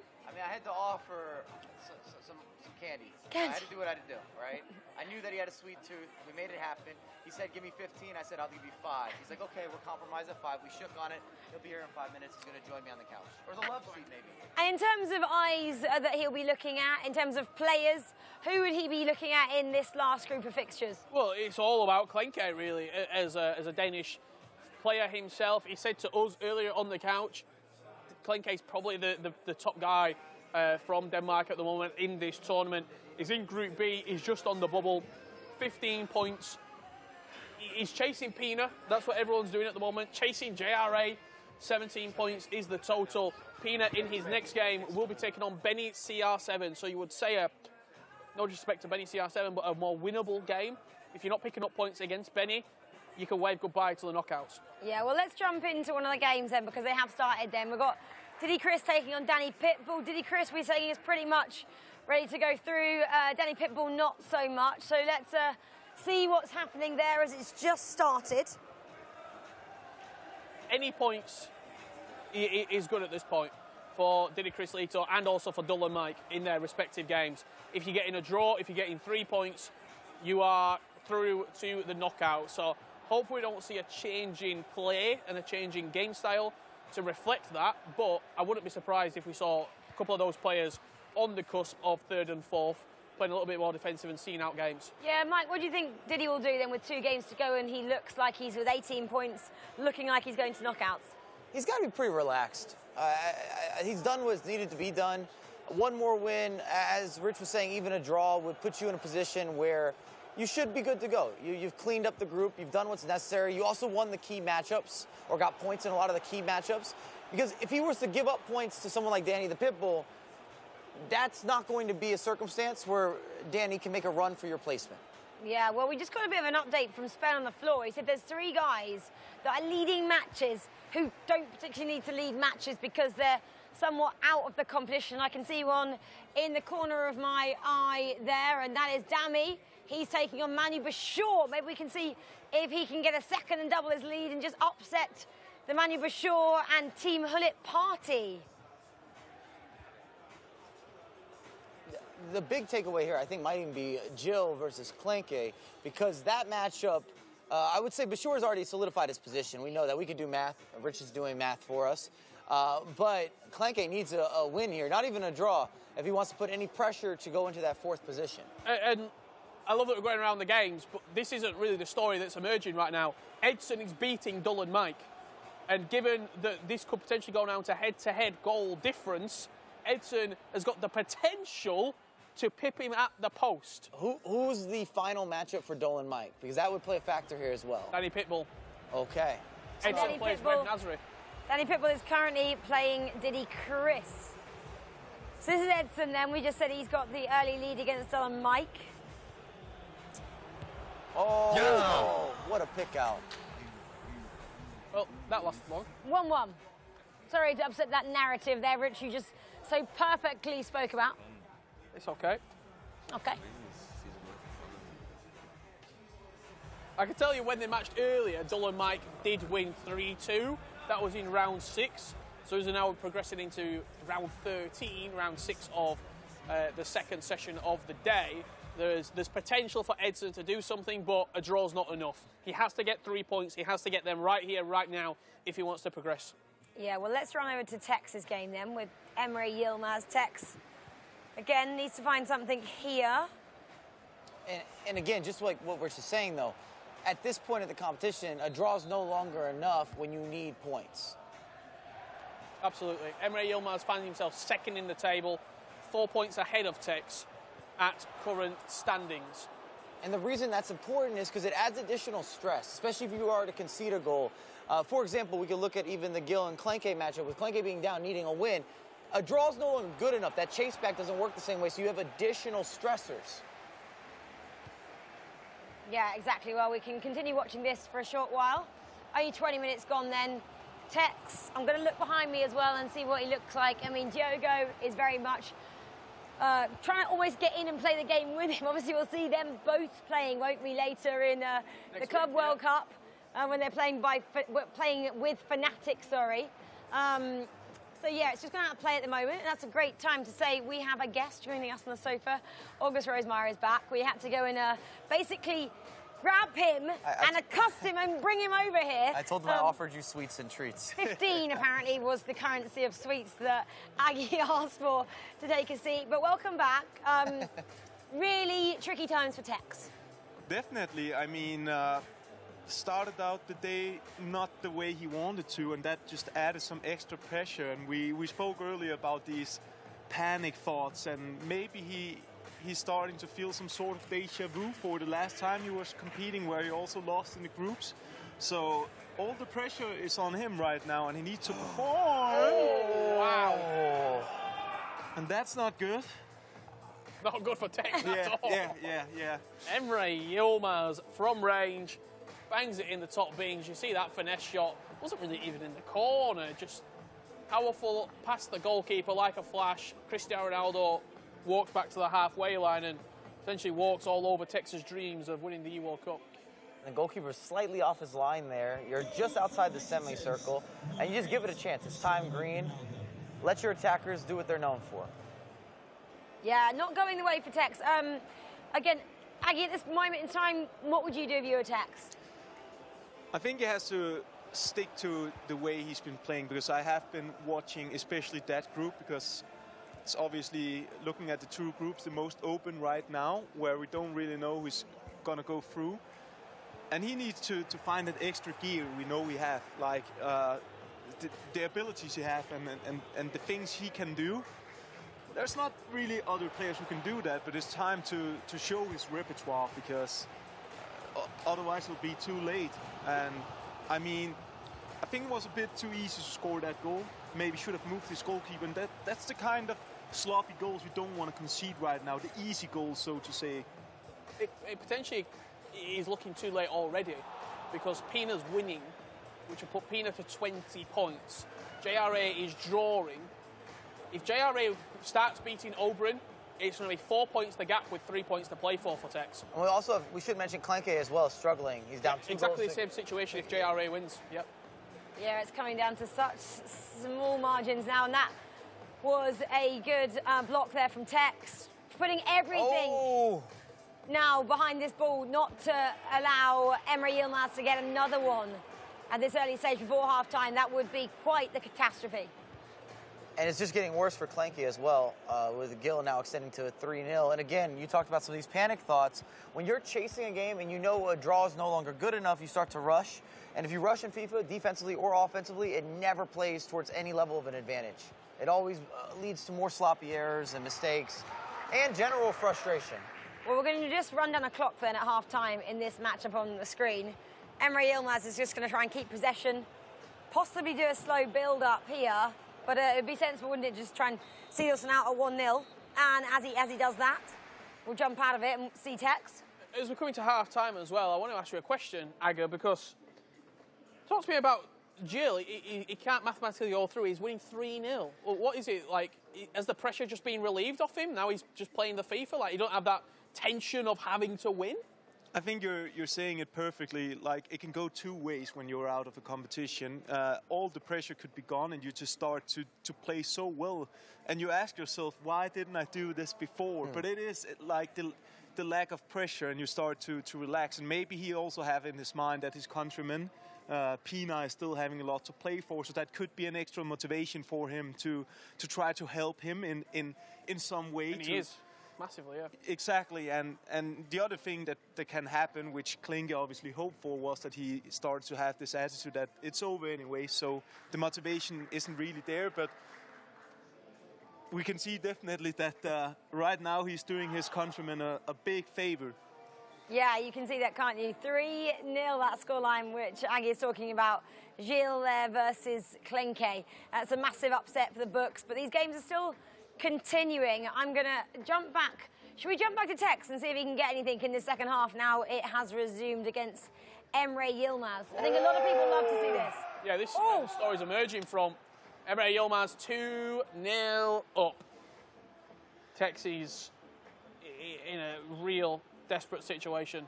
What does this also show? That these young guys with not much experience are coming through and just breaking the mould and ripping up that prediction sheet that we thought, because, you know, they haven't got those demons that Tex has of past experiences. Yeah, they have like a fresh mindset coming in. They haven't had any bad experiences with the World Cup before, so to say, which Tex obviously had, because there's a lot of expectations for him, regardless of him not getting through the groups last time he was here.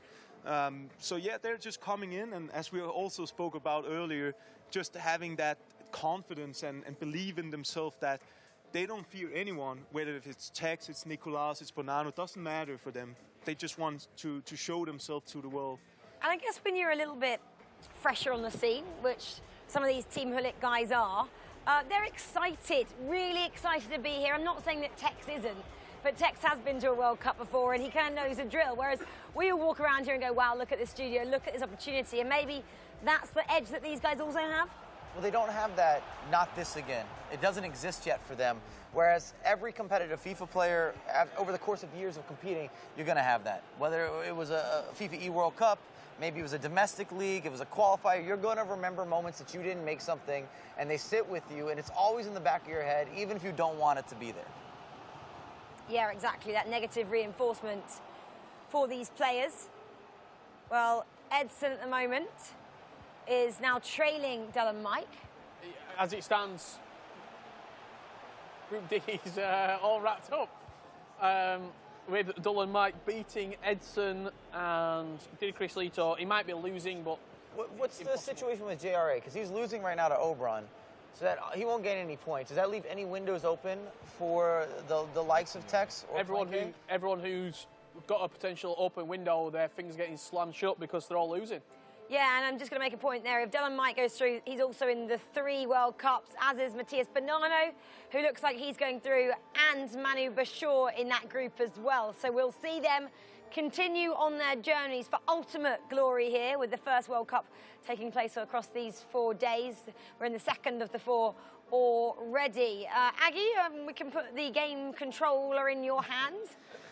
Well, there's not many very close games right now, just looking at the scoreboard, but maybe it would be interesting to see Oberon against JRA. And just as I say it, Oberon has got a 2-goal lead as well. So, I mean, all of the games seem to go in one player's favor, not really a close one. But I think that JRA is on 17 points, if I'm not mistaken, which leaves a little window open for Tex and Klinge, even if they lose this game. Yeah, potentially so, with JRA in his final game taking on Jill. Tex facing Benny CR7, he'd have to hope Jill beats him, and then Tex could go through. Klinke is taking on Emre Yilmaz, so no easy game for his final matchup. But Oberon and JRA, I mean, Oberon's looked outstanding. We have to keep talking about it. We're talking a lot about the 3rd, 4th place potentials. Oberon's got in front, got to the top of the table, and never looked back. Well, Aggie, you were saying how good you felt Oberon was coming into this competition earlier on. Yeah, he was definitely one of my pre-favorites for this competition. And, I mean, I'm pretty sure he went to the playoffs last season as well, where and then he scores another one. I mean, he's been on fire, and he was very good last season as well. But when I went to the E-Serie A and saw him winning the entire thing, and I think this season I've been really impressed with the Italians in general. I think they really had their breakthrough and arguably been the strongest nation in terms of many criteria. So him coming here was definitely a player I would expect to go through the groups, and in the manner he's doing it right now in one of the group of deaths, I'll say it has been really, really impressive. It's interesting you talk about the Italians, because I think a lot of the Italians felt disrespected during the remote era when they were qualifying for events, they were winning events, and people were saying, oh, it's because it's online, connection, latency, this, that, whatever. You've got one of the best players in the world right now on the biggest stage is Italian. And I really have to tip my hat to a lot of the Italian pros, because the scene in general in Italy, you were there at the E-Serie A, I've been watching a lot of the E-Serie A, it stepped up drastically. The level of the players has just increased a lot. Back in the days, you had the likes of Denuso, Principe, who were great pioneers, so to say, for the Italian scene. But it just seems like the width has become so strong. And that's also why we've seen, I think, 3 Italians at the E-World Cup here. And Oberon is just not messing around. And we've detailed and elaborated throughout his gameplay, but from what you've watched and commentated on, what makes him so special as an early favorite for you, even before going into the results that he's had over the last couple of days? I think the way that he's been managing the games. When I saw him play, he had 2 variations of play. He liked to play the narrow diamond, and as I can see here, he switched over to a 3-5-2 for this event. But he's so flexible, and he plays really with no fear.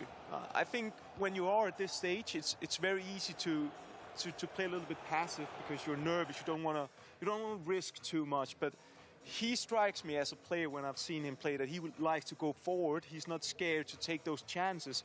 And when you're not scared to take those chances and you play with confidence, it usually results in something good, especially when you're up against someone who's maybe a little bit nervous. So I think that's really been the outstanding point for me in terms of Open. Well, one maybe of the biggest scorelines that we haven't really been across, and maybe again it's what we were speaking about, players now being able to play with ease if they're going through or if they're going home. And a player that we think is going to go through is Didi Crislito, and he's just kind of maybe taken his foot off the pedal there, and Danny Pitbull has gone the opposite way and 4-1 that full-time result. Not what we expected, but maybe Didi's just sat back now because he thinks he's safe, Mike? Again, mathematically, as we turn to Richard, from my calculations, Didi is safe. Yes. Therefore, it doesn't matter what he does from this point forward. He's only playing for seeding. And yes. What's interesting with that is you could try to position yourself where you think's a better matchup, not necessarily based on who played better, but just who you think you match up better against. Aggie, would you do that? Look at the position and go, oh, it's 5-1, sorry, full-time. It's just been updated. I think it's you don't think too much about it, but I think what you really care about is just getting the job done. Whether if you finish 1, 2, 3, or 4, it's really not that important for you as a player. You just want to be in the tournament for the next day, because tomorrow we'll see a lot of upsets. We'll see maybe some of the guys who were incredible today go out to a lower seeded player based on the groups, because we already seen that some of the players who were brilliant on day one, they went out today. We saw Levy, we saw Ololito, we saw Young being in troubles. He still fixed it. It's a new day again tomorrow, so I think you don't have it too much in your mindset that you want to like, of course you always want to win, but the most important thing is just to get the job done, and then it's a new day, and when you come to that knockout stage, you have to beat everyone, and you believe in yourself that you can do so. Well, let's go to this game, because someone who's trying still to see if he can come back tomorrow is Tex. Big moment in this game. Not long left at all. 2-1. Emre Yilmaz is leading, but Tex got a free kick. He gave a couple of fouls away on the edge of the box there, and he's looking to bend it in! Oh! What a goal! And he has bent it in into the top left corner. He looks straight over to Diogo as well, as if to say, what was that? What do I do now? It's a lifeline is what it is, because that 1 point now plays a big factor in this group in particular, because he can overtake someone with a win to close out. He also can control his future. I don't think it's as dependent on someone else's result as it was previous. All his team, Mike on the floor, are shouting, one more. Come on, one more. He needs one more for 3 points. A win is so big. A draw really, it helps him, but it doesn't help him a lot, because JRA is still in front. Chance for Yilmaz. Oh. That's still not over. Corner drifted into the back post. It's headed down. Oh. That's it. That's full time. 1 point shared. Wow, Tex is getting out of his seat now. I think none of us can really quite put into words what we just saw there. Points being shared. Tex is on the move as well at the moment. Still one more game. Rich, I'm going to quickly look towards you for an update before we get them. What does he need to do in this final game? He needs to win. He needs to hope that JRA drops points. He needs to hope that Klenke drops points as well and doesn't win. When it's out of your hands, Aggie, that's so difficult, isn't it? Yeah, it's the toughest situation you can be in, but if I were Tex right now, I would just only focus on my own match and just winning it, not focusing on which result does he need. I just think for him, you just have to win it. It's not going to be a thing to rely on JRA or follow his match. It's just about winning your match and then just hope it's enough. Well, we've spoken about he needs to win this matchup. He's with Spencer. Let's hear his thoughts. Well, I am joined by someone it's amazing we haven't talked to yet, because he is number one, basically, in terms of the fact that he hasn't lost a game. And no one else can say that so far in this tournament. He's also online to potentially get the most points anyone's got. If he wins his last game, he'll have 32 points, which is more than anyone else has. So my first question for you, Matthias, is what's your secret? How are you stopping people beating you so much? ¿Cuál es el secreto de que no hayamos perdido un partido aún? El secreto es el trabajo duro, la buena defensa por sobre todo y nada, tácticamente la verdad que estuvimos muy acertados también. The hard work we have done these weeks has helped us, and defensively we have been one of the best teams in the tournament, so that has worked a lot. Certainly, I mean, you're looking really strong. You've got a plus 13 goal difference right now. Like I say, 29 points, 8 wins, 5 draws. A lot of people were saying Matthias was a pre-tournament favourite, someone that could win. What he's done now has only added further proof to that theory. What's his aim from this? You know, is he looking to win this and anything else will be an upset? Eres uno de los favoritos para el torneo, ¿y cuál es tu objetivo en esto? Bueno, lo de los favoritos, cualquiera de los 16 favoritos ahora mismo. Bueno, mi objetivo y el de todo el equipo es salir campeón, así que nada, vamos en busca de eso. Every player can win the tournament, but yeah, our task is to win it, and that's our goal. Last question. Doing very, very well, looking very good. People might say you're the favourite, but who else do you think is a number one favourite? Is there a player that you would like to not play? Eres uno de los favoritos, pero ¿crees que hay algún rival contra el que no quieres jugar?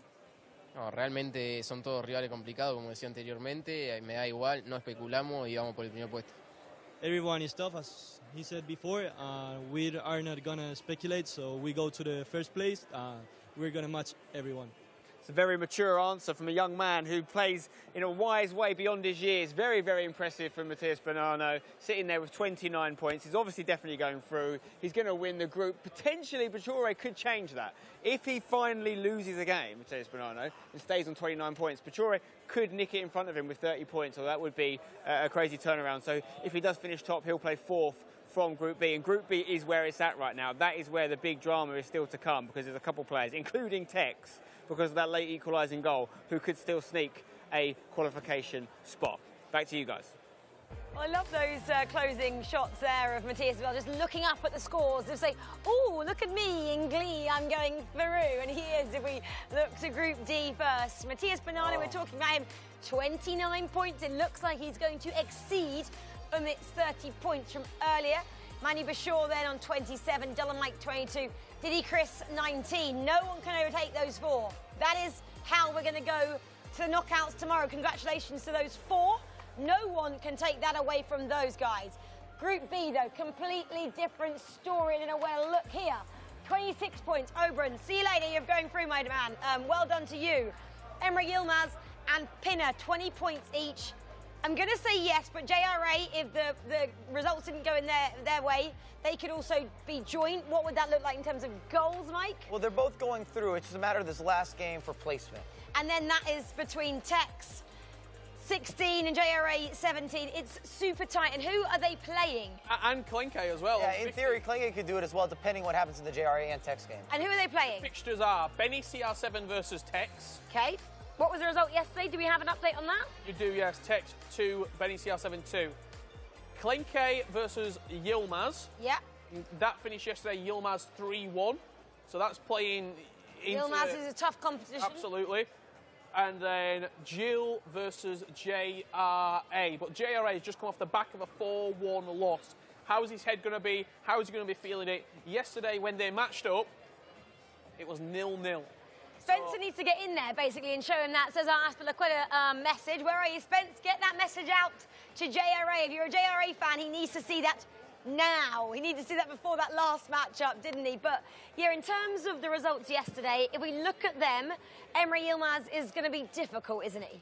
Oh, for sure. But I think what we really got to focus on here is JRA. He's got to feel kind of blessed, though, because he can control what's going to happen. Everyone else needs something to happen. Beats his result. If you're looking at Tex or you're looking at Klenke, other things have to happen and you need to win. Whereas JRA can go through that, focus on his game, doesn't have to rush anything, doesn't have to shift tactics. If he can go get the result in a favorable matchup, he would probably say he's pretty happy with his ending matchup versus Jill, even though Jill just did come off a win. You can control it, you can get out of here, and you move on to the knockout stage. Aggie, would you agree with Mike then? What you said about JRA, he's got it all in his hands, all to play for. He can control this match. If that is correct, what will he do? Yeah, I think as Mike said, JRA is in the pole position right now, and he needs to win it still. I think he has to win it because I don't think Tex is gonna lose his match, and you don't want to, draw a game and then hope again. Depend on other results really. So he needs to find his game style again and just forget about what happened earlier. Now it's just a matter of one game. Just play one good FIFA match and you're through to tomorrow. There you go. I'm going to put you on the spot. Who goes through? Who did JRA play against? Jill? JRA is playing Jill. Yeah, I'm going to say JRA. Just because he's already got because he got the easier game or because he's got the points already on the board? I think a mix of that, and also I've been looking at the crowd, so he has a lot of support, so I'm going to go with JRA. Well, Aggie's going for JRA. Spen, I know you're down ready and waiting. Who are you going for, JRA or Tex? I'm putting you on the spot. Well, I'm coming to talk to JRA, and depending on what sort of answer he gives me, I'll tell you afterwards. JRA, we're back. And it was a defeat in your last game, but it's in your hands now. You know this already. A win and you qualify. So it's essentially a knockout game you're playing. How are you feeling? It was a difficult game against Obrun, but I'm feeling confident. Now we play against Tears. If we win, we are in, so it's good to depend on myself, So let's go for the win. You're playing a player who can't go through, so that's something that. But although having said that, we just saw a lot of players who were already eliminated pick up wins in the last game. But in terms of your previous match, you went up against Oberon, who's going to win this group, 26 points. He's been very good, so I don't think you should take too much discouragement from that. You know, he's on great form. You just need to win your game here, and you've got the fantastic support here. You know, we've seen him. We know if you score goals, we're going to hear it all over Copenhagen. How much does that help? A lot, a lot. I have been in tournaments where I have played alone, and to have the support of my family, friends, also my opponents, but they are friends, it's amazing, and I feel it a lot. Just remember one thing, if someone had said to you after 3 games yesterday that you could be in the last game of the group and all you have to do is win to go through, you'd have taken that deal, wouldn't you? Yes, I will take. Yeah. I will take. So there you go. You know what you've got to do. 1 win for JRA will put him through. Tex, on the other hand, as well as Klenka, can still nick it. Tex has to win. No doubt about it. He has to win. Even that might not be enough if JRA gets to win. Likewise, Klenka has to win to go on to 18 points. But realistically, both Klenka and Tex need JRA to lose. And apart from that Oberon game we just saw, JRA hasn't been losing much. So you asked me the question, Rachel, who am I backing? I think JRA is going to get the job done. Well, JRA, thanks Ben, has got Gilles, and then Tex, he's got Benny CR7. Richard Buckley, though, what did Tex just do to you? He just turned around from the booth and just gave me a big little handshake, saying yes. Turned around, looked across. Our position was pretty much directly across from Tex's booth. Turned around, gave me a fist bump. So, look, I think he'll be looking at that booth all the time. He'll be hearing it. He's got no headset on. He'll be thinking that we can do this, and it's gonna be very, very nervy. We need to jump around both games back to back. Well, that's it, isn't it? We don't really need to go to Group D. We know who's going through there. All eyes are firmly on Group B, and that round of applause probably signals we're about to get underway. And I'm sure I recognise those cheers. I think it's Camp JRA over there. He just said, didn't he? So grateful to have all his team there supporting, and it's great to have them here. And a lot of players have brought their team and their great support crews as well. So every game, remember, in Group B really matters. We're talking about JRA and Gilles, and Tex taking on Benny CR7. I can't wait. I don't know about you guys joining me on the sofa. We're going to Gilles, JRA first.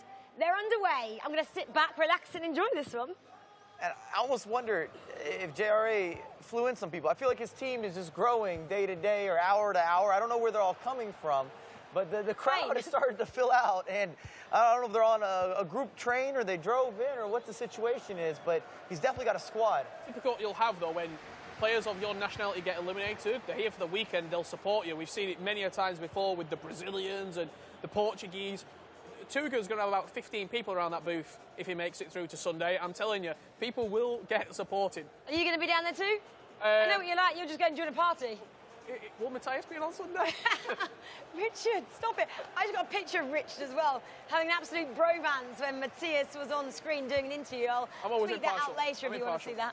We haven't really talked about it that much, but that draw that Tex got against Yilmaz is more important because it forces JRA to have to win this game. A draw would not be enough if Tex is able to win his matchup against Benny CR7. And this, look, just Mike, is JRA's family. Look how many people he's brought from Madrid, Aggie. Yeah, and one other thing I just noticed is that Gilles and JRA are sitting kind of very close to each other. And I think it could play a part that JRA has a lot of crowd here, a lot of fans, and they're all very verbal. So they're going to do everything to just get into Gilles' head. And Gilles is always already in a position where he's out. And if you look to the shot as well, you can see Tex's mum there, which is very recognisable. She's just behind JRA's brother. JRA's brother's in the white T-shirt. Tex's mum is sitting behind. And then you got Lamps as well. He's already through. He's probably looking at Diddy Chris. He's like, yes, 2 North Americans repping it. No disrespect to those guys. They're very much respected now, Lamps. That's what he wanted to hear. 100% achievement. 100% record. Yeah, very impressive. I don't think any of the other regions can say that. South America, Edson didn't go through. In the end, they're taking, 80% from the 5 South American players here, but really impressive from North America here. We'll see that everyone in action tomorrow. Oh, JRA's brother stood up there thinking that was a moment for him. Oh! We do have a goal in Group B. Oberon 1-0 up against Pina. Not too influential in the group standings, but could be goal difference for third and fourth. In August, let's say this game continues 0-0, which would, of course, be beneficial potentially to the Tex, depending on that result, and there'd be more pressure on JRA. At what point do you think we start to see a little more maybe that panic pressure, or you're having to push more bodies forward because you know that a draw is not necessarily enough to carry you through? I think we're definitely going to see major changes if things stand as they are around, and I'll say the 75th minute, 80th minute. I know that JRA is, one of the abilities I like about him is that he is a very patient guy. It's not very often I see him panic. He never gives up. He never stopped doubting himself, and that's why I think we'll see it very late, but he'll definitely also want to know if something is happening in the other games. But again, I think that both Tex, Klinge, and JRA will just play for the win and not try to focus too much on what the other games' scores are. Well, it could be a chance here for Gilles. Oh, wow. Uh-oh. It is a chance. 1-0. Gilles. JRA's brother there puts his head in his hands. Massive result there. He looks up as well to Tex above him. JRA is just next to him. What a goal. And do you, if you're part of Texas team, relay the message now? I think you do. Gilles 1-0 up. Let's try and push this now. It boosts your confidence knowing that you've got a window now, because it's likely that there could be a tie here. Because remember, a draw is not enough. That puts Tex where he can control now everything that's happening. And I said it, you got to feel blessed about that. But at 0-0 here with Tex and Benny CR7, I would give him a little nod.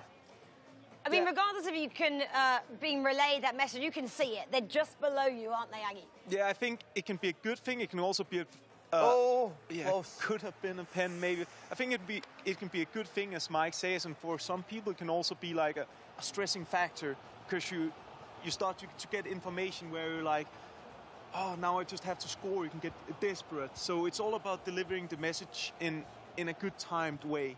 And look, we have to remember this is only a 2-horse race, because Klinke, if he was to win his game, goes on to 18 points and would go through over JRA on goal difference, I believe. Big goal for Benny CR7. Both of the favourites are losing. The window's open for Klinke. Klinke's back in the game. Should we jump back to the Klinke game? Max?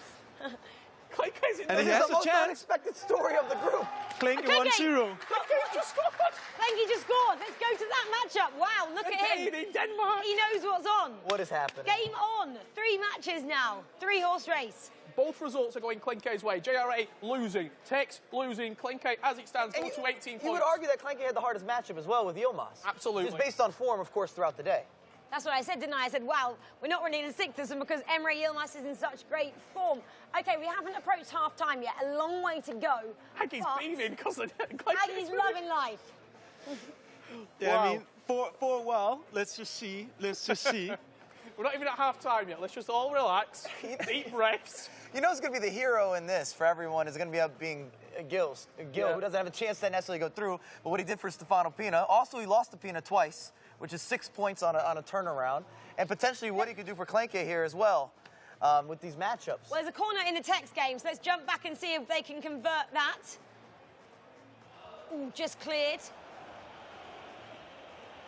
Chance here building. Looking to create something here. There we have it. Oh, what a save!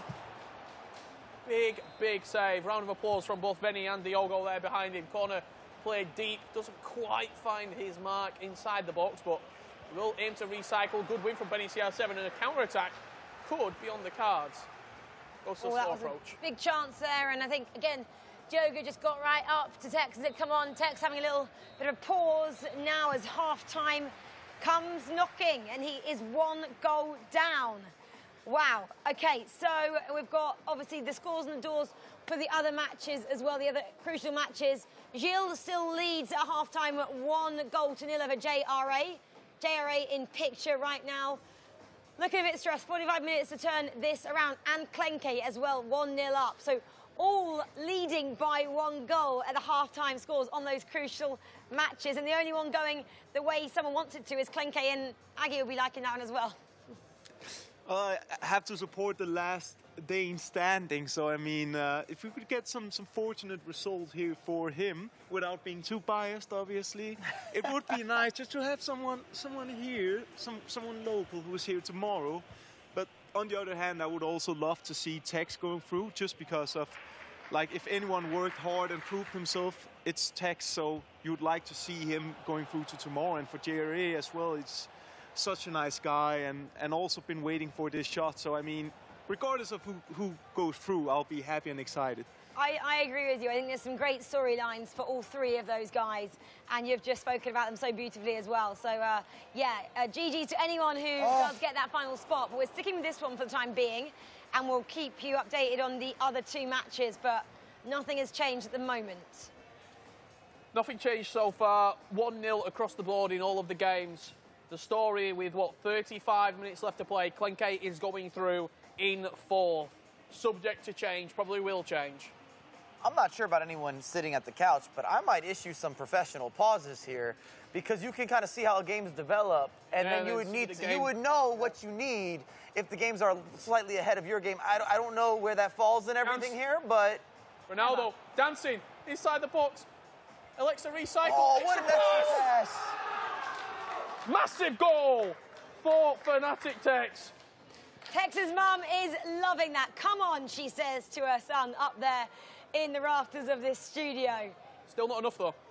Yeah, at the moment, we should still mention here that as it stands, Klenke would still be going through off a win against Yilmaz.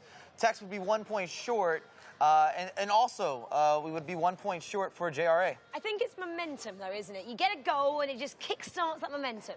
Yeah, and I think it's also a very important time that he scores the goal, because that buys him more time to just get one more goal. So the timing of this this goal for Tex is massive. He doesn't have to throw everything early. He's not going to get counter-attacked and concede 2 or 3. He can just play his similar game to what he's doing right now. Have I just seen a Jill second goal out of the corner of my eye?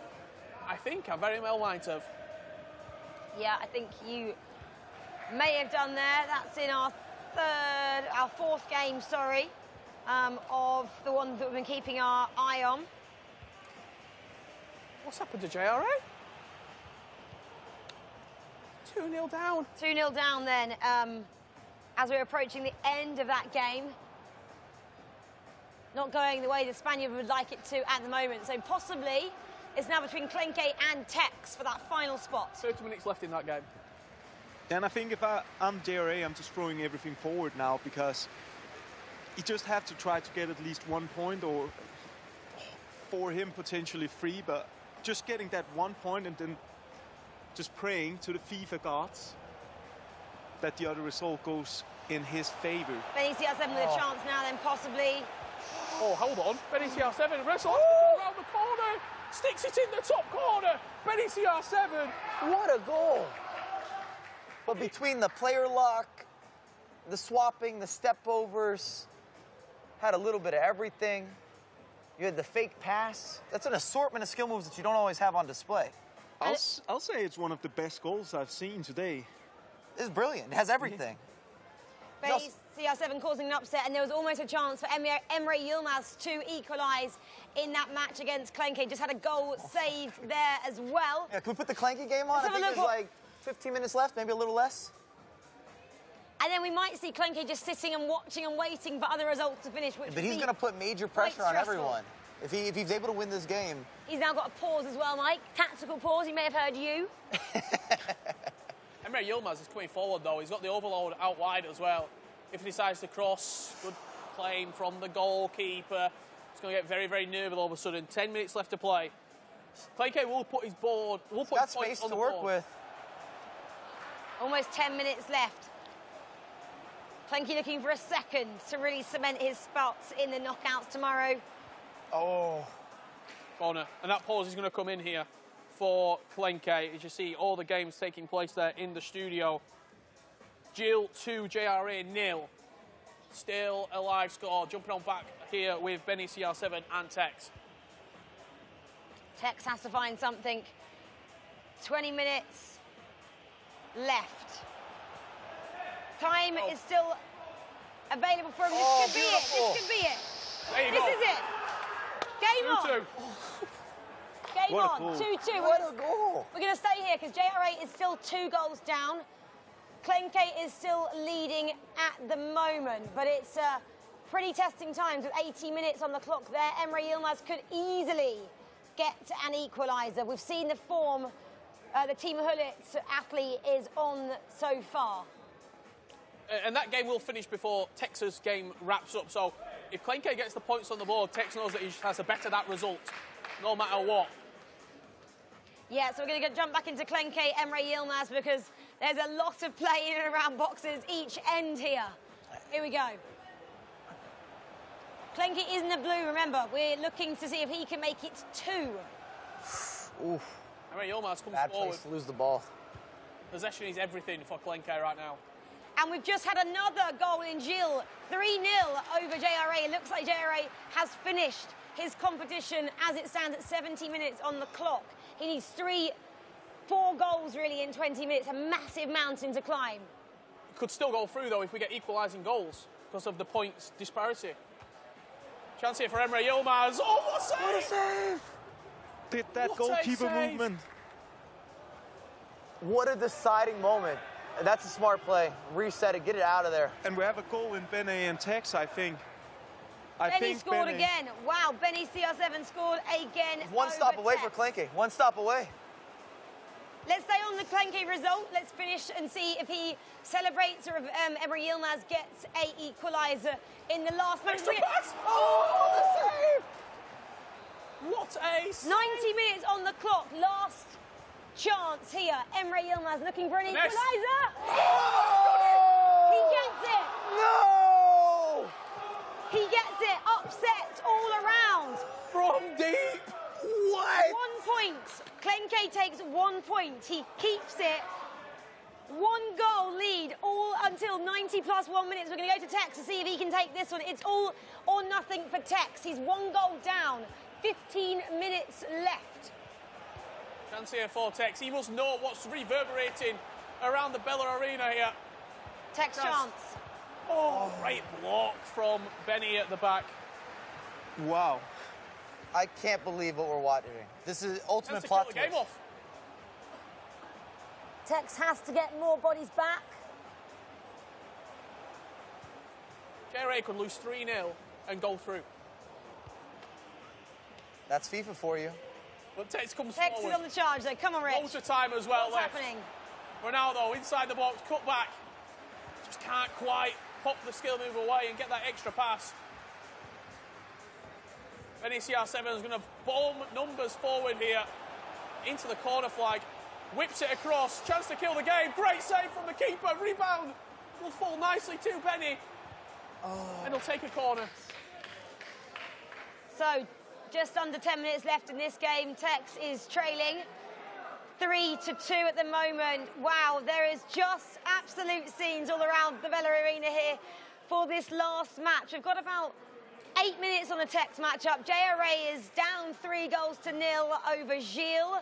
There was that draw, remember, between Klenke and Emre Yilmaz. Those 3 super important matchups. 4-0 Gilles now over JRA. Tex, though, is the match we're going to stick with. 83 minutes on the clock. Benny CR7 in possession. He's looking to make it 4 to really upset Tex here. Tex needs 1 more goal to get 1 point. Will that be enough, Rich? It will be, yes, because of the head-to-head between both JRA and Tex, so he will go through, I believe, with the goal difference of head-to-head. Tex versus JRA needs an equalising goal. Does he have enough time, boys? Yes. This is nervy. Well, it's nervy for his mum especially, and we're watching his mum as well in that box below the match. She'll be feeling every single pass here. Rash tackle. I don't think he can go direct here. There's still going to be some sort of layoff. Maybe for the 3rd man over the top of the wall, potentially. I think it's too high risk to not take it short and have a reset for maybe your final attack. 5-0 down JRA as well as Tex takes his free kick. Reversal has to go into the box. Didn't quite get the execution of it. He wins the 2nd header and Tex comes forward for 1 final roll of the dice. Passing around the box. Extra pass. Oh, 1 more pass. It was on. Benny CR7 clears his lines, and that could be Fnatic Tech's tournament coming to a close. Benny CR7. That's it. Pass. JRA's camp erupts. And they all surround JRA because they know exactly what has just happened. Wow. They owe Benny CR7 a portion of that prize money. Wow, wow. Tex, 4-2. He finishes that game, or it will likely finish 4-2 there. Full-time Clenky, Emery Yilmaz won a piece. JRA lost 5-0 there against Gilles to go It's the through. most celebrated loss we've ever seen on a FIFA stage. He doesn't know how to take that. I don't think anyone knows how to take that. 90 minutes on the clock in this one. We'll see the end of this, but you can see JRA and what it means to him and his family. And Falcons, we had Cesar Aspilicueta as Benny CR7 just going to put a final nail in the coffin. No, he plays it out there. 4-2. Let's just keep on these scenes, though, Richard Buckley, as well, because the scenes are special. Special moments. Can we revisit what just happened? The real loser of this all is Clenky. Yeah. 1 minute He away did what he from was supposed to qualifying. do. Wow. I mean, I'm just... He's the only one who did what he was supposed to do in that game until the 91st minute. But it doesn't matter, does it? We're going to just watch this. He's going to get the Spanish flag around him. It looks like at this moment we're talking about him winning. He's through to the knockouts. Spencer is down there. We'll just go to Spencer and he can just soak up this atmosphere for us. Yes, guys, I'm here. I'm going to jump in with him now. What a crazy game. I know you clicked in your thoughts, JRA. The crowd's gone crazy. You've lost the game quite considerably, but does it matter? No, because I have played so bad, but thank you to Yilmaz and Bene for making me to qualify for round of 16. I have to do a reset. I have been so tired in the last game, and now I will rest. I will see the last games and until tomorrow.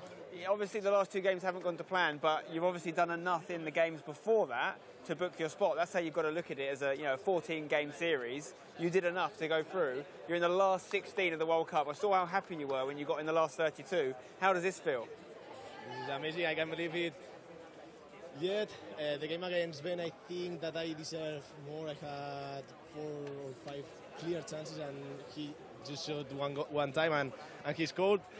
So I think that I deserve to qualify, yes. Enjoy your moment, man. You've done very well. JRA and the crowd absolutely going crazy. I'm going to see who else I can round up here in terms of other winners. But before we find any winners, we've got to spare a thought for Clinker and Tex there, who've pushed it right to the buzzer. Both could have gone through at different points in the game. Obviously, Clinker going 1-0 up there and doing so well. Tex the same, getting back into an equalising position. Tex actually drew so many games. I think he drew 8 games, which is more than anyone else, from 14 games. That's crazy.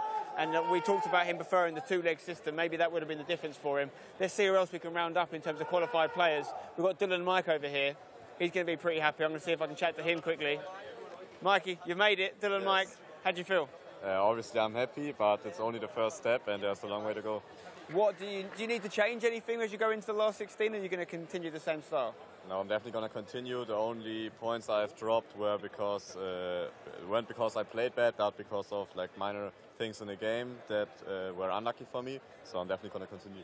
If you take those 2 draws that could have been wins out the equation, you might have even topped the group potentially. So you're feeling confident you can go the distance? Yes, definitely. I'm feeling confident, especially when I won against Bachore today.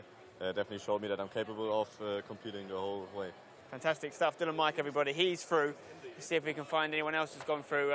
I'll see if I can get another chat with Matthias Bonanno's. Can I jump in for... Is Matthias still here? Yes. Can we jump in for another chat? We're talking to everyone that's come out of the group. You've actually amazingly lost the last game, so you finished second. How does that affect your plans going into the knockouts? Hemos acabado finalmente segundos. ¿Cómo afecta esto a los planes en los knockouts? No afecta en nada, el rival que venga va a ser bueno, como decía anteriormente, y cada rival va a luchar, así que da igual. As he said before, every player is going to fight for his spot in the next round, so everyone is tough, so it doesn't affect. Defence definitely was your strongest point, only conceding 11 goals in 14 games, less than a goal a game. Defence wins championships, they say, so is that the strategy going forward? La defensa gana campeonatos, esa es la estrategia a seguir para el resto del torneo. Sí, claramente. Yes, clearly. Very good stuff. Well done, Matías Bernardo. Goes through second, which means he'll be playing Pinner in the next round. If he'd won that group, he would have been playing JRA. So that last game that he lost has changed things. Also means that Manu Bashore has climbed to the top, and I'd love to speak to him if he's around here. Oh, we'll get Didi Crislito. Didi Chris has come through in 4th position in the end, dropping 3 games, drawing 7, winning 4. How are you feeling with your group stage? I feel a bit disappointed, to be honest, because I ended the last 2 games with 2 losses, and so I'm not happy about that. But hopefully tomorrow I start with a win. What do you know about the Italian Oberon? Because he's going to be your opponent in the knockouts. I played him a bit in the friendlies, so I know he's good. I know everyone here is good, so I'm just going to stay composed. We know what you're capable of. Didi Chris is going to come back stronger tomorrow. He's in the knockouts. That's all that mattered.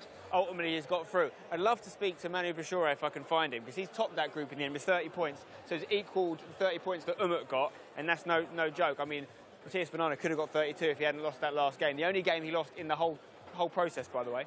Let's see who else we can locate down here. Where's everyone gone to? Everyone's running off. Can we find a wild Manu Bashore anywhere? We've got Yilmaz here. Have we got anyone that can translate for an interview? Do you want to do an interview? Yeah, interview. Yeah? You okay? Right.